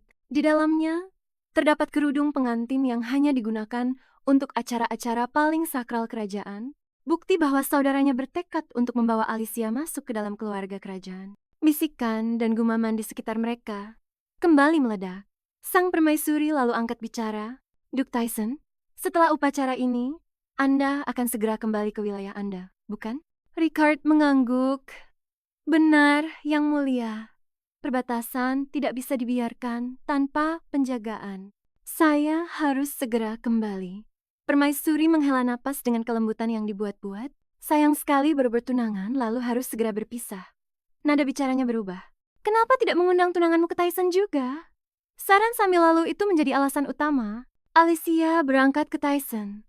Di perbatasan wilayah, para penunggang kuda Tyson datang untuk menemui mereka. Alicia mengumumkan bahwa dia ingin menunggangi kudanya sendiri. Awalnya, para ksatria mencemuh. Pewaris keluarga lain itu hampir tidak pernah muncul di masyarakat setelah 200 tahun berdiam diri. Keluarga mereka telah menghasilkan gadis yang rapuh ini. Tentunya, dia belum pernah menunggang kuda sebelumnya. Namun di detik berikutnya, asumsi mereka hancur berkeping-keping. Dia melecutkan cambuknya dan berlari kencang seperti sambaran petir. Bahkan para pengawal pun tidak bisa mengikutinya. Ekor kudanya melesat kabur di depan mereka. Tiba-tiba, ekspresi penunggang kuda terdepan mengeras. Dia menarik tali kekangnya dan membentak rekannya, "Cariduk segera." Nona Alicia berkuda sendirian ke dalam hutan. Begitu dia selesai bicara, dia dan seorang penunggang lainnya memacu kuda ke dalam, melesat menuju hutan yang gelap. Tidak butuh waktu lama bagi para penunggang kuda untuk menemukan Alicia di hutan. Ksatria pemimpin memperingatkan dengan tajam, "Nona, hutan kecil ini terlarang." Tetapi Alicia berdiri membeku, menatap lurus ke depan tanpa berkedip. Auman buas memecah udara. Kuda-kuda panik. Para pengawal menghunus tombak mereka dan membentuk barisan pelindung di sekelilingnya. Para monster itu menunjukkan wujud mereka. Ketong berbentuk seperti serigala, tapi dengan tubuh sekeras batu. Wajah penunggang terdepan menjadi gelap. Sialan, lindungi Lady Alicia. Tahan mereka sampai Duke tiba. Dengan itu, kedua satria memacu kuda mereka untuk menghadapi para monster. Logam beradu dengan batu saat tombak menghantam sisi tubuh mereka. Seorang satria berhasil membuka celah dalam pertahanan seekor ketong, tapi makhluk itu mundur, dan dua ketong lainnya mendekat dari sisi. Kala jumlah 3 lawan 1, tombak itu ditepis dan jatuh berdentang ke tanah di dekat kaki Alicia. Dia membungkuk dan mengambilnya, memeriksanya dengan tatapan dingin. "Terawat dengan baik. Aku pinjam ini." Begitu dia selesai bicara, seekor ketong menerjang. Mulutnya terbuka lebar dan penuh gigi. "Menghindar!" teriak seorang satria.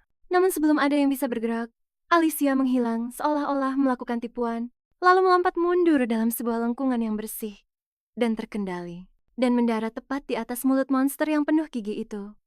Dia mengetuk kulit monster itu dengan tombak. Kulit mereka terlalu keras. Kekuatan kasar hanya akan merusak senjata. Serang titik lemahnya, mata, mulut, persendian. Dengan itu, dia menusukkan tombak dengan keras ke dalam mulut monster itu, dan suara retakan yang mengerikan pun terdengar, suara tulang yang hancur. Dia mendarat dengan ringan dan mengamati area terbuka itu, tenang dan terkendali. Itu menyelesaikan mereka dengan mudah. Para satria tercengang. Gadis yang mereka kira rapuh dan membutuhkan perlindungan mereka ternyata dalam sekejap telah membunuh seekor monster. Merasakan musuh yang tangguh, para ketong tiba-tiba mengalihkan fokus mereka. Target mereka sekarang adalah dia. Dua penunggang kuda menenangkan diri, mengatur ulang formasi dan pernapasan mereka untuk menyesuaikan dengan tempo pertarungan yang baru. Tidak ada rasa takut di mata Alicia, hanya sensasi tajam dan fokus dari pertempuran. Seperti yang diharapkan, begitu titik lemah monster itu diketahui, keadaan pun berbalik. Dia bertarung sambil meneriakkan target, mata, mulut, persendian, dan para ksatria yang merupakan anak buah Tyson sejati beradaptasi dengan cepat. Dengan kecepatan seperti itu, mereka seharusnya bisa segera menyelesaikan ini. Kemudian, tanpa peringatan, tombak di tangannya hancur berkeping-keping dengan suara retakan logam yang keras. Alicia membeku, kebingungan. Dari jarak beberapa puluh meter seorang penunggang kuda melesat masuk. Otot-ototnya menegang. Sebuah kapak raksasa melesat dari genggamannya saat terbang di udara. Dalam sekejap kilatan bilahnya, seekor caton terbelah menjadi dua di bagian pinggang. Darah dan serpihan tubuh berhamburan, dan mata Alicia terbelalak karena terkejut. Ricard telah tiba, memacu kudanya ke sisinya dan meraihnya. Dengan nada lega dan takut yang jelas dalam suaranya, "Kau baik-baik saja? Apa kau terluka?" Alicia menatap rahangnya yang mengeras dan napasnya yang terengah-engah. Dan untuk sesaat, pikirannya kembali ke malam-malam di neraka. Betapa seringnya dia meringkuk dalam kegelapan, memohon agar seseorang menariknya keluar. bahwa hanya setelah dia belajar menyelamatkan dirinya sendiri di jurang itu, tidak lagi membutuhkan uluran tangan siapapun. Penyelamatan yang pernah dia mohonkan tidak kunjung datang. Dia tiba-tiba tersenyum. Dengan sedikit kelegaan dalam suaranya, "Aku baik-baik saja." Alicia menunjuk ke monster yang tumbang itu dan bertanya pelan, hanya ingin tahu, apakah makhluk-makhluk ini pernah muncul di sini sebelumnya. Hanya setelah memastikan Alicia tidak terluka, barulah Richard bisa menghela napas. "Syukurlah kau tidak terluka. Kita akan menyelidiki hutan ini nanti." Roderick bergumam frustrasi. Para satria Olivia Tyson bahkan tidak bisa melindungi satu orang pun. Dia sudah menduga akan terjadi bencana. Namun, Richard mengejutkannya dengan menahan amarahnya. "Aku tidak akan menghukum kalian kali ini. Tetapi apa yang terjadi hari ini tidak boleh dibicarakan di luar." Dia sendiri yang mengawalnya selama sisa perjalanan. Namun setibanya di sana, Alicia ditempatkan di istana Lilith. Alasannya formal, mereka belum menikah dan sebagai calon countess, dia harus memiliki kediamannya sendiri. Sejak hari itu, hampir 1 bulan berlalu tanpa Richard menunjukkan dirinya karena disibukkan oleh urusan negara dan serangkaian audiensi. Hari ini, Baron Gritz sedang berkunjung. Aula itu ramai dengan para tamu. Dottie, seorang pelayan di barisan paling belakang, tiba-tiba berbalik dan bergegas menuju sebuah ruangan samping. Suara-suara bisikan terdengar mengikutinya. Mereka bilang, pengunjung itu adalah seorang wanita dari utara yang tidak terbiasa dengan adat istiadat istana. Penjagaan di sini longgar. Jika dia berhasil menyelinap masuk, sisanya akan mudah. Suara lain bertanya pelan, "Benda apa itu?" "Itu adalah hadiah yang dimaksudkan untuk mengubah sang tuan menjadi seorang bidah." Terdengar jawaban yang ketus. Sesaat kemudian, orang yang berbicara itu dijatuhkan oleh sebuah pukulan tangan yang cepat. Dia jatuh pingsan, dan ruangan itu menjadi sunyi. Alicia membungkuk untuk mengambil benda yang dijatuhkan pria itu, barang itu, dan mengerutkan kening. Hari ini benar-benar terlalu banyak tamu.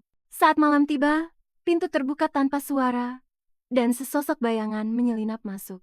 Seorang pria bertopeng menghunus belati, dan bilahnya berkilat di bawah cahaya lilin. Mata Alicia terbuka seketika pada saat berikutnya. Belati itu terlepas dari tangan penyerang, terpukul dengan kekuatan yang tepat, dan bilahnya jatuh, berdentang ke lantai. Dia meregangkan tubuh dengan malas, dan menyindir dengan sedikit ejekan, "Apa kau tahu sudah berapa banyak orang yang datang sejak malam tiba? Kalian boleh saja datang mencariku, tapi setidaknya biarkan aku tidur sebentar dulu." Pembunuh bayaran yang tertangkap itu membeku, lalu mencibir. Pantas saja yang lain tidak pernah kembali. Tidak kusangka calon Duchess itu adalah monster seperti ini. Jangan terlalu percaya diri. Suara lain mendesis. "Aku sudah merencanakan ini dengan matang. Kali ini kau tidak akan keluar hidup-hidup." Kata-kata itu baru saja terucap ketika gelombang penyerang baru menerjang maju. Dari kegelapan terdengar suara yang familiar. "Sepertinya aku tidak terlambat. Lama tidak bertemu, Nona Alicia. Permintaanmu sudah kupenuhi." Judith melangkah keluar dari bayang-bayang. Wajah Alicia berseri-seri. "Aku tahu, aku bisa mempercayaimu. Kerja bagus." Judith mengangguk dan mengamati para tawanan yang sudah dilumpuhkan di lantai. "Biar aku yang urus mereka?" tanyanya. Faktanya, seorang tawanan mencibir tanpa rasa takut. "Apa kau tahu ada berapa banyak kami?" ucapnya dengan nada menghina. Mata Judith menjadi dingin. Sebuah sikutan langsung membungkamnya, dan dia pun tumbang. Penyerang lain dengan keras kepala menolak bicara. "Tidak peduli apa yang kau lakukan. Aku tidak akan menyebut nama majikanku," geramnya. Judith memotongnya dengan tajam. "Itu Baron Gritz. Dia berencana menempatkan putrinya di sisi Duke untuk merebut pengaruh. Ketika itu gagal, dia menggunakan cara ekstrem ini. Apa kau benar-benar berpikir rencana seperti itu akan berhasil?" Tambahnya, "Jika itu Croya, kami tidak akan pernah mengambil pekerjaan seperti ini." Nama itu mengejutkan para tawanan. "Croya?" gumam salah satu dari mereka. Rasa tidak percaya dan ketakutan terlihat di wajah mereka. Bisikan menyebar, wanita muda di hadapan mereka. "Dia adalah kepala baru klan Croya." Judith menyipitkan matanya. Nada bicaranya penuh rasa terima kasih dan tekad. "Kami berutang budi atas bantuanmu," katanya pada Alicia. Alicia bangkit dan melangkah maju. Tenang, namun tegas. Dia menyatakan, "Karena kalian datang tanpa diundang, mari kita selesaikan masalah yang ada. Keesokan harinya, di kediaman Tyson, Ricard mendongak dan bertanya, "Apa kau membunuhnya?" Alicia meletakkan cangkir tehnya dan menjawab dengan tenang, "Belum." Dia mengangguk. "Bagus, aku akan menugaskan orang untuk menanganinya. Jika engkau bersikeras untuk bertindak sendiri, itu pilihanmu. Asal jangan sampai jejaknya ketahuan. Serahkan sisanya pada orang-orang yang kutunjuk." Setelah mengetahui bahwa Alicia telah membunuh seekor monster, sikap Ricard padanya berubah drastis. Rasa kesal yang diam-diam muncul di hati Alicia. "Tidak adakah hal lain yang ingin kau katakan?" tanyanya. Nadanya tetap datar. Penobatan ini melebihi ekspektasi.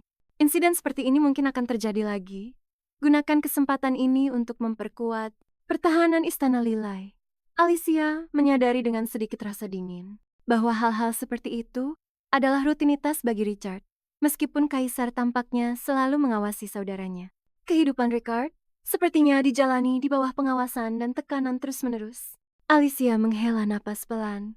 "Lakukan sesukamu. Demi Sang Duk, aku sudah diam sampai sekarang." Sikap diamnya tampaknya telah memberi kesan pada beberapa orang bahwa mereka bisa meremehkannya. Dengan dingin dan sengaja, berpusat pada ketukan itu, meja itu tiba-tiba hancur dengan suara retakan yang menggelegar. Pecahannya menyebar seolah menjawab tekadnya. Dengan tenang dan tak tergoyahkan, dia menyatakan, "Mulai sekarang, aku akan bertindak sesuai keinginanku." Hari itu menandai hari penuh pertama Alicia tinggal di dalam kastil Tyson. Para pembunuh mengubah taktik dan melancarkan serangan pembakaran di Istana Lilai. Selama istana diperbaiki, dia harus tinggal di tempat lain untuk sementara. Dia berencana menggunakan waktu itu untuk berburu monster dan mengasah keterampilannya, tetapi Ricard melarangnya mentah-mentah. Wilayah Tyson tidak cukup aman untuk perjalanan semacam itu. Saat dia pergi, dia memberikan peringatan misterius. "Kunci pintumu di malam hari." Dunia memanggilnya iblis, tetapi sebenarnya dia lebih seperti pengorbanan hidup dari kerajaan. Richard telah dikurung di wilayah Tyson sejak dia berumur 14 tahun. Setiap kali bulan kedua, RU terbit, rasa panas seperti neraka akan meledak di sekujur tubuhnya. Pada saat yang sama, anggota tubuhnya akan terasa seolah membeku dalam es, dan kepalanya diserang oleh pedang yang tak terhitung jumlahnya. Rasa sakit itu membuatnya kejang-kejang dan pingsan. Teriakan khawatir dari kepala pelayan terdengar dari luar pintu, menggema di sepanjang koridor. Ricard membentak kehabisan kesabaran dan tenaga, dan menyuruhnya untuk mundur. Dia memaksakan dirinya untuk berdiri tegak. Rasa sakit mencakar penglihatannya. Dunia kabur saat akal sehatnya goyah. Dia menarik belati di pinggangnya dan menusukkannya ke lengannya. Darah menyembur merah, namun saat dia mencabut bilahnya, lukanya menutup seolah-olah tidak pernah ada. Melukai diri sendiri telah menjadi cara kasarnya untuk mempertahankan kewarasan. Tanpa itu, keputusasaan dan amarah yang mengamuk di dalam dirinya akan melenyapkan semua yang terlihat. Sambil terhuyung-huyung, dia berjalan menuju kamar tidurnya. Setiap langkah terasa berat dan tidak pasti. Itu adalah kutukan yang diwarisi oleh setiap Duke Tyson. Rasa sakit yang tak tersembuhkan dan tak terpatahkan yang mengikutinya seperti bayangan sampai akhir hayat. Terkadang Ricard bertanya-tanya, dengan pikiran setajam silet, jika saja dia membunuh kaisar sebelumnya, saat punya kesempatan, akankah segalanya lebih mudah sekarang? Pikiran itu melingkar di dalam dirinya seperti ular berbisa. Prospek menahan siksaan ini selama 10 hari lagi hampir membuatnya tumbang. Dia mendapati dirinya membisikkan kutukan-kutukan mematikan dan membayangkan pembantaian.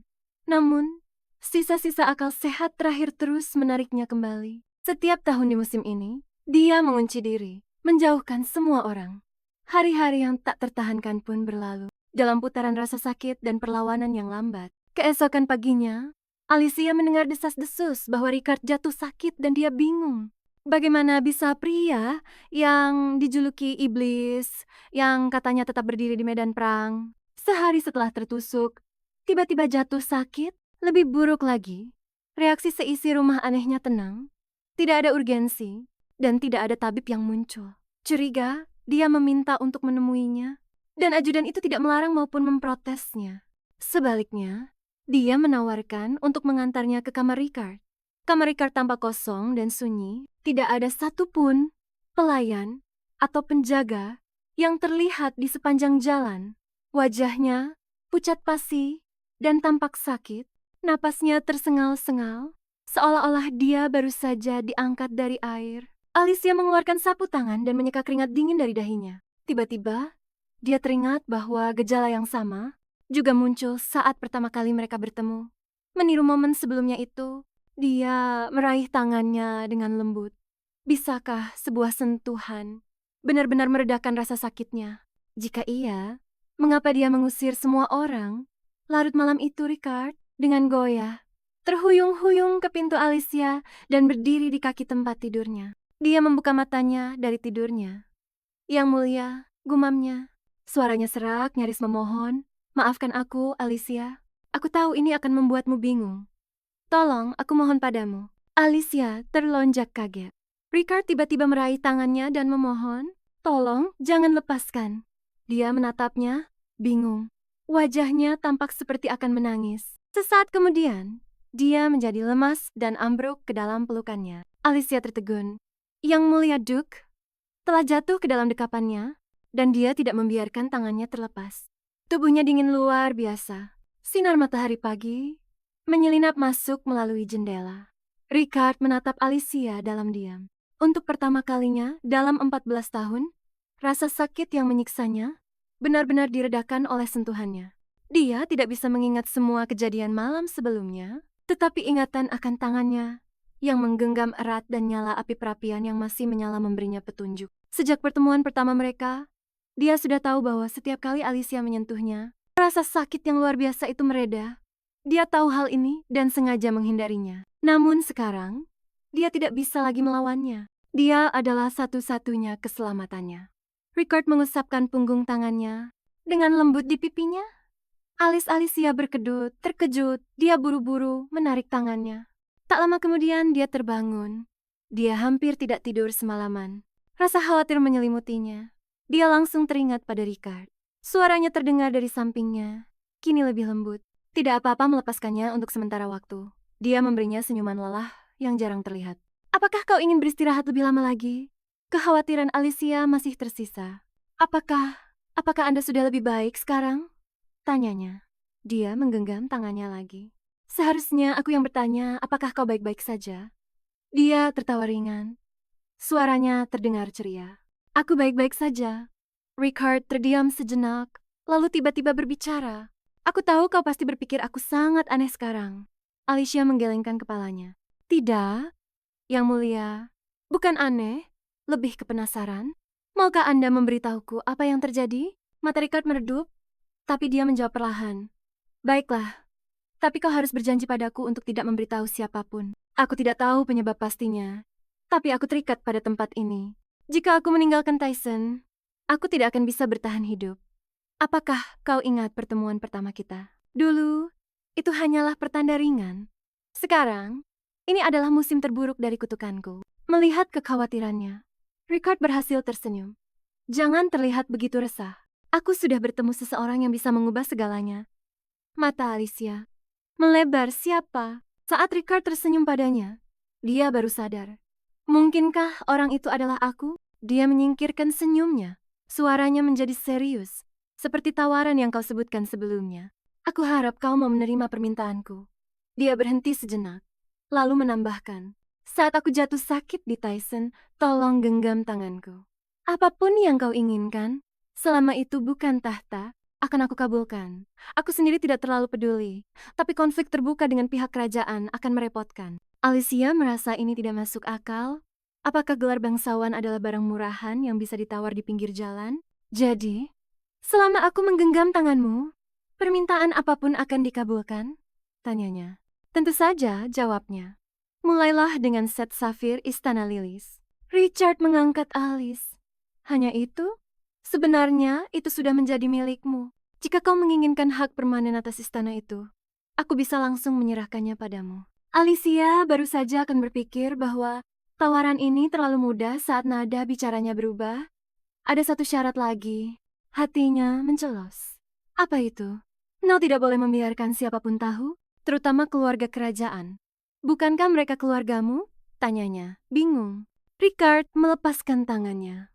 Wajahnya mengeras. Jika mereka mengetahui hal ini besok, kau akan menjadi Duchess Tyson. Artinya, dia terdiam cukup lama, sebelum akhirnya dia berkata dengan lembut, Alicia, jangan menikahiku. Dia menatapnya dengan kaget. Baru semalam, dia memohon padanya untuk tidak melepaskannya. Sekarang, dia bilang dia tidak ingin menikahinya. Sejujurnya, Alicia tidak pernah benar-benar jatuh cinta pada Ricard. Dia juga tidak jatuh cinta pada pandangan pertama. Namun, penolakan itu menyakitkan. Mungkin secara tidak sadar dia berasumsi bahwa setelah bertunangan, mereka akan menjalani pernikahan kontrak. Jadi, penolakannya yang tegas namun anehnya lembut membuatnya luar biasa kesal. Saat pikirannya berkecamuk, kutukan Richard kambuh lagi. Dia membungkuk di atas tempat tidur, merintih kesakitan, mata ambernya menjadi kosong seolah kehilangan fokus. Alicia melompat maju dan menempelkan sapu tangan ke dahinya. Maaf, aku terlambat. Ucapnya tanpa sadar. Tiba-tiba merasa malu pada dirinya sendiri. Kenapa tidak ada yang memanggilnya lebih cepat untuk pria yang sedang sakit ini? Saat dia mengenalinya, senyum lemah tersungging di wajahnya. Sebentar saja, tidak apa-apa, bisiknya. Dia menghela napas dan melembutkan suaranya. Apa yang bisa kulakukan agar kau lebih cepat pulih? Ricard menjawab dengan patuh. Dimanapun tanganmu menyentuh, rasa sakitnya mereda. Pertama, dia meletakkan tangannya di kening pria itu lagi, mengulangi gerakan yang sama seperti sebelumnya saat napas pria itu menjadi lebih lega. Dia bergeser mendekat dan berkata pelan, genggam tanganku. Itu sudah cukup. Alicia memperhatikannya dalam diam, menyadari bahwa saat lemah, pria itu menjadi sangat manja. Seperti binatang yang mencari kenyamanan. Ricard menggenggam tangannya dengan kelembutan yang putus asa. Jangan lepaskan mohonnya. Kata-kata itu menghantamnya seperti pukulan tiba-tiba. Rasa kesalnya yang tadi seketika lenyap. Percakapan mereka telah memperjelas satu hal. Jika dia menggenggam tangannya, penderitaannya akan mereda saat dia melepaskannya. Rasa sakit itu akan kembali. Ricard bertanya dengan lembut mengapa dia menatapnya seperti itu. Alicia menjawab dengan jujur, karena aku merasa kasihan padamu. Dia menerima ucapan itu dengan santai. Suaranya hangat dengan sedikit nada jahil. Kalau begitu, maukah kau tinggal dan menemani pria malang ini? Dia berpikir bahwa mungkin inilah alih-alih rumor yang menakutkan itu, yang merupakan sisi asli dari seorang Ricard. Dia mengeluarkan sebuah kunci mungil dari bawah bantalnya dan meletakkannya di tangan wanita itu. Dia mengambilnya dengan bingung. Apa ini? Pria itu menjawab, kunci kediaman Duke. Kunci yang memberikan akses dan wewenang di dalam kediaman Duke. Menandakan bahwa bahkan sebelum menikah, dia bisa menggunakan haknya sebagai nyonya rumah dan memegang kendali atas urusan keluarga Tyson. Ricard hanya menambahkan dengan suara pelan, aku percaya padamu, Alicia. Kata-kata itu meninggalkannya dengan perasaan yang rumit. Debaran perasaan yang tak menentu. Pada hari keempat, mereka tinggal dan makan bersama. Alicia bertanya, jadi totalnya 10 hari? Ricard menjawab sambil mengepang rambutnya, ya? Alicia menundukkan kepalanya. Kenapa kau ingin aku mengepang rambutmu? Tanyanya. Karena itu membuatku lebih nyaman. Tangan kita harus tetap bergandengan, jawabnya. Mereka berdua mengepang hanya dengan satu tangan. Sebuah adegan canggung yang lucu, yang terasa seperti bencana kecil. Namun, masalah yang lebih besar adalah saat mandi. Tidak peduli seberapa cepat dia bergerak, dia selalu kembali dan mendapati Ricard menggeliat kesakitan. Karena pria itu, Alicia tidak bisa mandi seperti orang normal. Ricard tersipu dan meminta maaf. Maafkan aku, ini salahku. Alicia menoleh dan tersenyum. Aku tidak mau permintaan maaf. Untungnya para pelayan membantu, jadi masih bisa tertahankan. Dia menjadi penasaran. Saat aku tidak di sini, bagaimana kau melewati semua ini? Apa tidak ada obat? Tatapan Ricard padanya begitu serius. Dia tiba-tiba melepaskan tangannya dan meraih pinggangnya. Mata Alicia secara naluriah menjadi dingin. Dia menekan kembali pedang pendek yang baru setengah ditariknya. Untuk sesaat, mereka berdua membeku. Gerakannya murni refleks. Ricard bergegas menjelaskan bahwa, "Jangan khawatir, aku tidak akan menyerang. Jangan takut." Lalu dalam sekejap, dia menusukkan pedang itu ke punggung tangannya sendiri. Darah menyembur keluar, tapi lukanya menutup hampir seketika. Alicia menatap seolah tersambar petir. "Itu," katanya dengan tenang, "aku menimbulkan rasa sakit yang lebih besar untuk melawannya sementara waktu." Selama hari-hari yang mereka habiskan bersama, dia menyadari hal-hal lain. Dia sering makan sedikit, tidur dengan tidak nyenyak, dan menolak membiarkan orang lain merawat lukanya. Sangat mirip dengan waktunya sendiri di jurang neraka. Tanpa basa-basi dia bertanya, "Apa kau pernah ke neraka?" Pertanyaan itu membuatnya tertegun. Dia berkedip terkejut. Setelah jeda sejenak, dia menjawab, "Orang-orang memanggilku iblis, tapi jangan khawatir. Aku belum pernah ke neraka. Kutukan ini tidak mengirimku ke sana." Alicia memotongnya. "Kenapa menjelaskan?" Tatapan Ricard tampak rumit. "Karena aku tidak ingin kau berpikir tentangku seperti itu," katanya pelan. "Lalu bagaimana aku harus melihatmu?" Dia terus mendesak dan dia menjawab dengan perlahan, seperti sebelumnya, "Jangan kasihan padaku. Aku tidak mau belas kasihanmu." Pikirannya melayang kembali ke kegelapannya sendiri. Di neraka, dia tidak merasakan lapar. Butuh waktu 1 tahun penuh di sana sebelum dia sadar bahwa dia sudah mati. Dia memaksa dirinya menelan apapun yang dia bisa, berusaha untuk tetap hidup. Tetapi tubuhnya tidak merespons, bahkan tidak bisa mencerna. Pada akhirnya, dia harus menerima kenyataan pahit bahwa dia sudah mati. Melihat perjuangan menyakitkan Ricard, Alicia berpikir dalam hati, "Aku tidak takut padamu.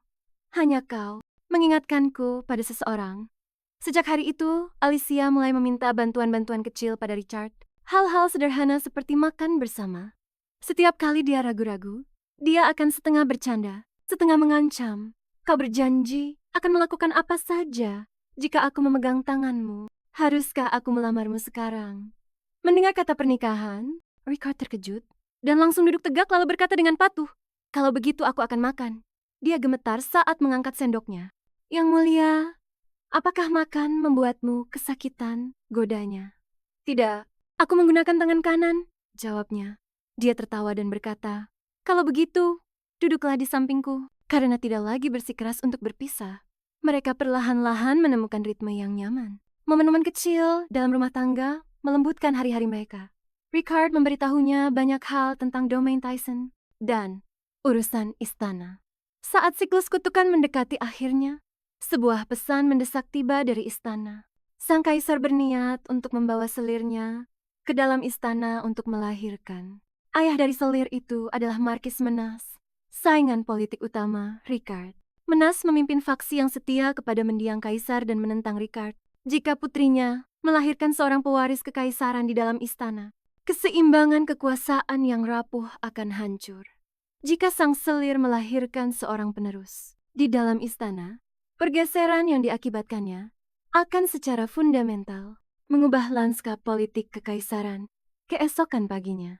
Ricard bersiap-siap untuk berkuda ke ibu kota, namun mendapati Alicia bersikeras untuk mengikutinya. Dia tersenyum polos, tetapi kehadirannya membuatnya gelisah. Dia meraih tangannya dan memohon untuk pergi bersamanya dengan alasan kutukannya. Ricard mencoba menolak, tetapi rasa sakit yang tajam tiba-tiba menyerang pikirannya. Dia menahan napas dan memaksa dirinya untuk bertahan. Sesaat kemudian, Alicia memeluknya. "Merasa lebih baik?" tanyanya. Ricard membeku, lalu mengangguk kaku. "Ya, suara bising di kepalaku mereda saat kau menyentuhku." Alicia mengelus pipinya. "Mungkin lebih banyak kontak akan membantu, area kontak yang lebih luas, efeknya lebih baik. Sepertinya ini berhasil," gumamnya. Meskipun dia berulang kali memprotes. Dia akhirnya naik ke dalam kereta. Bagaimanapun juga, dia merasa sulit untuk menolaknya. Malam sebelumnya, Alicia telah mengetahui dari Judith mengapa Ricard dipanggil. Sang kaisar, yang sudah lama tidak memiliki pewaris, tiba-tiba menghadapi skandal karena selirnya hamil. Ibu kota gempar. Pemanggilan kembali Ricard dimaksudkan untuk mempelajari situasi. dan mungkin untuk menyerahkan kepadanya masalah-masalah pelik yang dihindari orang lain. Jadi, Alicia menawarkan ramalan ketiga. Bagaimanapun juga, ini akan menjadi anak pertama kaisar. Tidak perlu meredam semangat istana. Cukup berikan restu yang tulus. Kereta itu berguncang hebat, dan Alicia terlempar ke depan. Ricard menangkapnya dalam pelukannya. Dia melanjutkan dengan lembut. Saat musim berikutnya tiba, Yang Mulia akan menyambut putri pertamanya. Alicia menunggu reaksinya. Richard hanya menatapnya, tertegun sejenak. Baru setelah beberapa detik, saat menyadari bahwa mereka saling berpegangan, mereka pun menjauh dengan jantung yang sama-sama berdebar kencang. Tidak ada yang tahu siapa yang lebih dulu menarik diri. Sementara, Ricard merasakan wajahnya tiba-tiba memanas. Beberapa hari kemudian, mereka tiba di istana. Kehadiran sang adipati hanya memperkeruh suasana yang sudah tegang, namun hanya Alicia yang merasakan sesuatu yang lain. Suasana hati Ricard sangat baik tanpa alasan yang jelas saat para pelayan menyambut mereka. Dia mengucapkan selamat tinggal, dan dengan suara pelan, mengingatkannya sekali lagi untuk tidak melupakan apa yang telah dikatakannya. Di dalam ruang dewan, para menteri terlibat dalam perdebatan sengit mengenai apakah Putri Markis Menas harus diterima di istana. Hanya anak yang lahir di dalam tembok istana yang bisa mendapatkan pengakuan kerajaan, dan pertaruhannya sangat tinggi. Saat ketegangan memuncak, seorang pesuruh mengumumkan kedatangan Adipati Tyson. Semua orang mengira dia akan menentang rencana itu. Tidak ada yang lebih menghargai tatanan kekaisaran selain dirinya. Kaisar menatap tajam saudaranya, memanggil Adipati Agung Tyson. Bagaimana pandanganmu? Richard menjawab dengan senyuman yang mengejutkan seluruh dewan. Kakak, kau akan segera menyambut anak pertamamu. Kaisar menatap tak percaya. Dia telah memanggil saudaranya yang keras kepala itu dengan harapan akan mendapat penolakan, bukan hal seperti ini. Bukannya menolak, Richard malah mengusulkan agar Putri Markis segera dibawa ke istana tanpa penundaan. Markis Menas berdiri untuk berterima kasih padanya, tapi Richard mengangkat tangan untuk menghentikannya dan berkata dengan tenang, "Ku dengar wanita muda itu sedang hamil 8 bulan. Segera bawa dia masuk. Seorang pewaris akan menstabilkan kerajaan." Beberapa bangsawan langsung menolak, bingung dengan perubahan sikapnya yang tiba-tiba. Tak seorang pun menduga Richard akan berubah haluan di dewan seperti ini. Ricard mengubah nada bicaranya dan mengajukan usulan yang belak-belakan. "Aku senang kakakku mungkin akan memiliki pewaris. Tetapi jika seorang anak yang lahir di istana harus diakui, mari kita tetapkan batasan. Jika itu laki-laki, suksesinya bisa diperdebatkan nanti. Jika itu perempuan, maka dia harus dikecualikan dari suksesi. Hukum kekaisaran secara ketat membatasi suksesi, dan sejak berdirinya kerajaan, tidak ada presiden seorang putri naik tahta." Sarannya menyinggung sebuah tradisi yang sudah sensitif. Lebih penting lagi, Alicia telah memberitahunya dengan jelas bahwa putra pertama, Kaisar, pasti akan lahir dari permaisuri. Pada saat itu, Alicia berdiri di depan potret permaisuri, menatap wajah yang terkenal itu. Eleanor, wanita dengan kecantikan yang diakui di kekaisaran, tidak hanya terkenal karena wajahnya, namun dengan suara yang diibaratkan seperti peri laut. Kehadirannya telah dianggap sebagai hiasan terindah di istana. Kaisar pernah menjadi salah satu pemuja paling setianya. Namun cinta yang dulu dirayakan oleh seluruh kerajaan itu telah retak. Setelah 9 tahun, seorang pelayan membungkuk dan mengumumkan, "Nona Alicia, Yang Mulia Permaisuri meminta kehadiran Anda." Dia berbalik mendengar suara itu. Wanita tercantik di kekaisaran itu, dalam waktu 9 tahun pernikahannya, menyaksikan perselingkuhan suaminya terungkap. Meskipun tahu bahwa selingkuhan itu sedang hamil, Eleanor tetap memasang senyum tenang untuk menjaga citranya. Akan tetapi, Alicia tidak membiarkan kepura-puraan itu. Dia merobek topeng yang dikenakan dengan hati-hati itu di depan umum. Meskipun Kaisar memiliki banyak selir, sejujurnya dia telah didesak oleh para menteri mengenai masalah pewaris tahta. Semua orang tahu betapa Kaisar sangat menyayangi permaisuri. Tragisnya, mereka tidak memiliki seorang anak. Hingga skandal itu pecah 10 hari yang lalu, Eleanor telah meramalkan hari seperti ini akan datang. Saat Kaisar masih menjadi putra mahkota, dia telah menolaknya selama 4 tahun berturut-turut. Setelah 9 tahun pernikahan yang mandul, dia tahu Kaisar pada akhirnya akan mencari wanita lain untuk mendapatkan pewaris. Air mata menggenang di mata Eleanor, kebencian dan amarah yang terpendam tumpah dalam sebuah tangisan lirih. Bagaimana bisa dia melakukan ini padaku? Permaisuri yang selalu tampil sempurna itu akhirnya menunjukkan ketidakpuasan yang nyata di hadapan istana. Alicia mengambil tangan permaisuri yang gemetar dan meletakkan sebuah permen kecil di atasnya. Ambillah ini. Eleanor menatap permen itu dengan bingung. Sebuah permen? Gumamnya. Alicia menawarkan, jika Anda merasa tidak tenang, 1 butir akan membantu menenangkan Anda.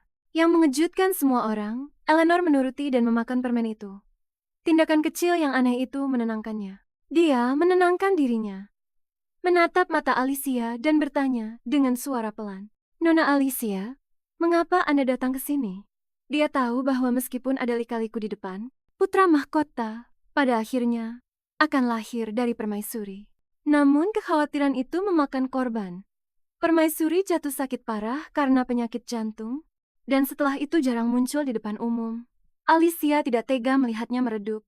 Dia diam-diam mengaku bahwa dia juga pernah membiarkan harga dirinya yang terluka mendorongnya untuk bersembunyi dan percaya bahwa tidak ada seorang pun yang bisa diandalkan. Kemudian, dia dipenuhi dengan penyesalan. Jika seseorang mengulurkan tangan lebih dulu, mungkin kesempatan untuk terhubung itu tidak akan hilang. Eleanor mengira Alicia hanya mencari persahabatan. Tapi nasihat Alicia yang belak-belakan membuat permaisuri marah. Jadi dia mendesak Eleanor untuk jujur kepada kaisar. Rasa malu menyelimuti Eleanor. Pernahkah kau ingin mengakhiri hidupmu karena harga dirimu terluka? Tanyanya. Alicia terus mendesak. Menjaga martabat permaisuri itu penting. Tapi di hadapan yang mulia, tolong tunjukkan dirimu yang sebenarnya. Jika beliau tidak pernah melihat penderitaanmu, beliau hanya akan ragu-ragu, dan kau akan tetap terlihat cantik. Jika kau menangis, kau akan tetap memesona seperti peri laut. Eleanor terkejut. Maksudmu aku harus menangis di hadapan kaisar? Alicia mengangguk dan berjanji bahwa kaisar akan mengerti, dan bahwa dia akan ikut merasakan sakitnya. Dia menambahkan dengan lembut, kesulitan akan berlalu. Tolong jaga dirimu baik-baik. Aku akan segera datang menemuimu lagi. Alicia meninggalkan kamar permaisuri dengan wajah tenang. Beberapa keretakan antara tahta dan permaisuri sudah mulai terbuka. Meskipun masa lalu tidak bisa sepenuhnya diperbaiki, dia akan mencoba membantu melepaskan ikatan di hati permaisuri. Selain itu, bangsawan yang memiliki wanita simpanan bukanlah hal yang baru. Bahkan jika dia hanya bisa sedikit meringankan rasa sakit permaisuri, itu pantas untuk dicoba. Seandainya Alicia tidak kembali ke usia 17 tahun, permaisuri mungkin sudah dijanjikan kepada pria lain itu. Meskipun skandal akan mengikutinya, Alicia menghela napas pelan. Beberapa tragedi, pikirnya, hanya sejarah yang bisa menuliskannya kembali. Alicia menghela napas pelan mengingat kata-kata Richard. Jangan menikahiku. Dia bertanya-tanya dalam hati. Apakah Duke punya kekasih lain? Sebuah suara yang familiar terdengar dari belakang menggoda. Siapa yang bilang aku punya kekasih lain? Dia berbalik dan menemukan Richard yang baru saja datang dari rapat dewan. Alicia merasa sedikit malu. Tetapi dengan kehadiran pria itu sendiri, dia yakin bahwa Richard tidak punya kekasih. Sekarang, bagaimana kabar permaisuri? Tanyanya. Dia menjawab dengan ringan. Masih anggun dan tenang. Alicia menggoda. Apa kau akan mengunjungi para selir? Kenapa aku harus? Richard membalas. Jika aku hanya mengunjungi permaisuri lalu pergi, orang-orang akan berpikir itu aneh. Alicia tersenyum licik.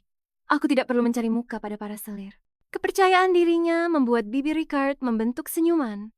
Angin mulai terasa dingin. Tanpa sepatah kata pun, dia melepaskan mantelnya dan menyampirkannya di bahu Alicia. Kaisar menggebrak meja sambil cemberut.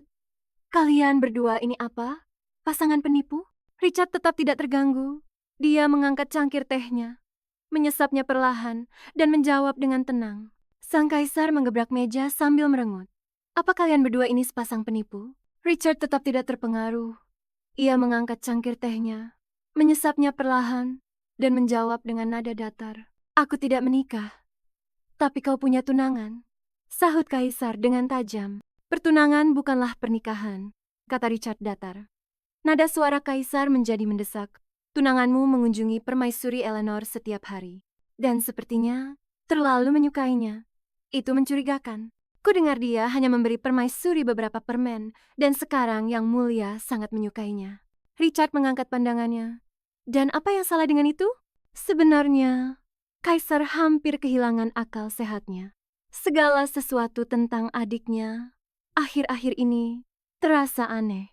Pria ini, yang selalu seperti dinding baja, berhati-hati, pantang menyerah, dan kaku sampai ke tulang, tiba-tiba menjadi luwes, diplomatis, dan tidak terduga.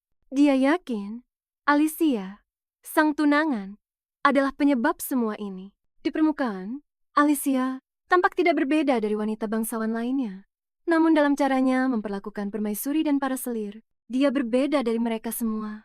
Kaisar memutuskan dia harus mencari waktu untuk menemuinya sendirian. Sekitar waktu itu, rumor mulai menyebar di kalangan sosial ibu kota. Bisik-bisik bahwa calon Grand Duchess itu sombong, temperamental, dan bermulut kasar. Setelah melakukan penyelidikan, Judith menemukan bahwa sumber fitnah itu tidak lain adalah Nona Viviana, putri ketiga Markis, dan saudara perempuan dari seorang selir kerajaan. Pada saat yang sama, Alicia sedang mengambil pelajaran menyulam dari Judith. Meskipun dia jelas tidak memiliki bakat untuk itu, membuatnya semakin mudah marah setiap hari. Dia akhirnya bergumam. Jujur saja, ini menyebalkan. Merasa perlu mengirimkan peringatan. Judith mengirimkan karangan bunga atas nama Alicia. Itu adalah sekelompok bunga lili kala putih, bunga yang melambangkan berkah sekaligus perpisahan, digunakan baik dalam pernikahan maupun pemakaman. Bunga-bunga itu melambangkan awal dan akhir dari kehidupan itu sendiri. Viviana melemparkan karangan bunga itu ke lantai dengan marah. Bocah dari utara berani meremehkanku. Desisnya dengan gigi terkatup. Rumor tentang Alicia semakin memburuk dari hari ke hari.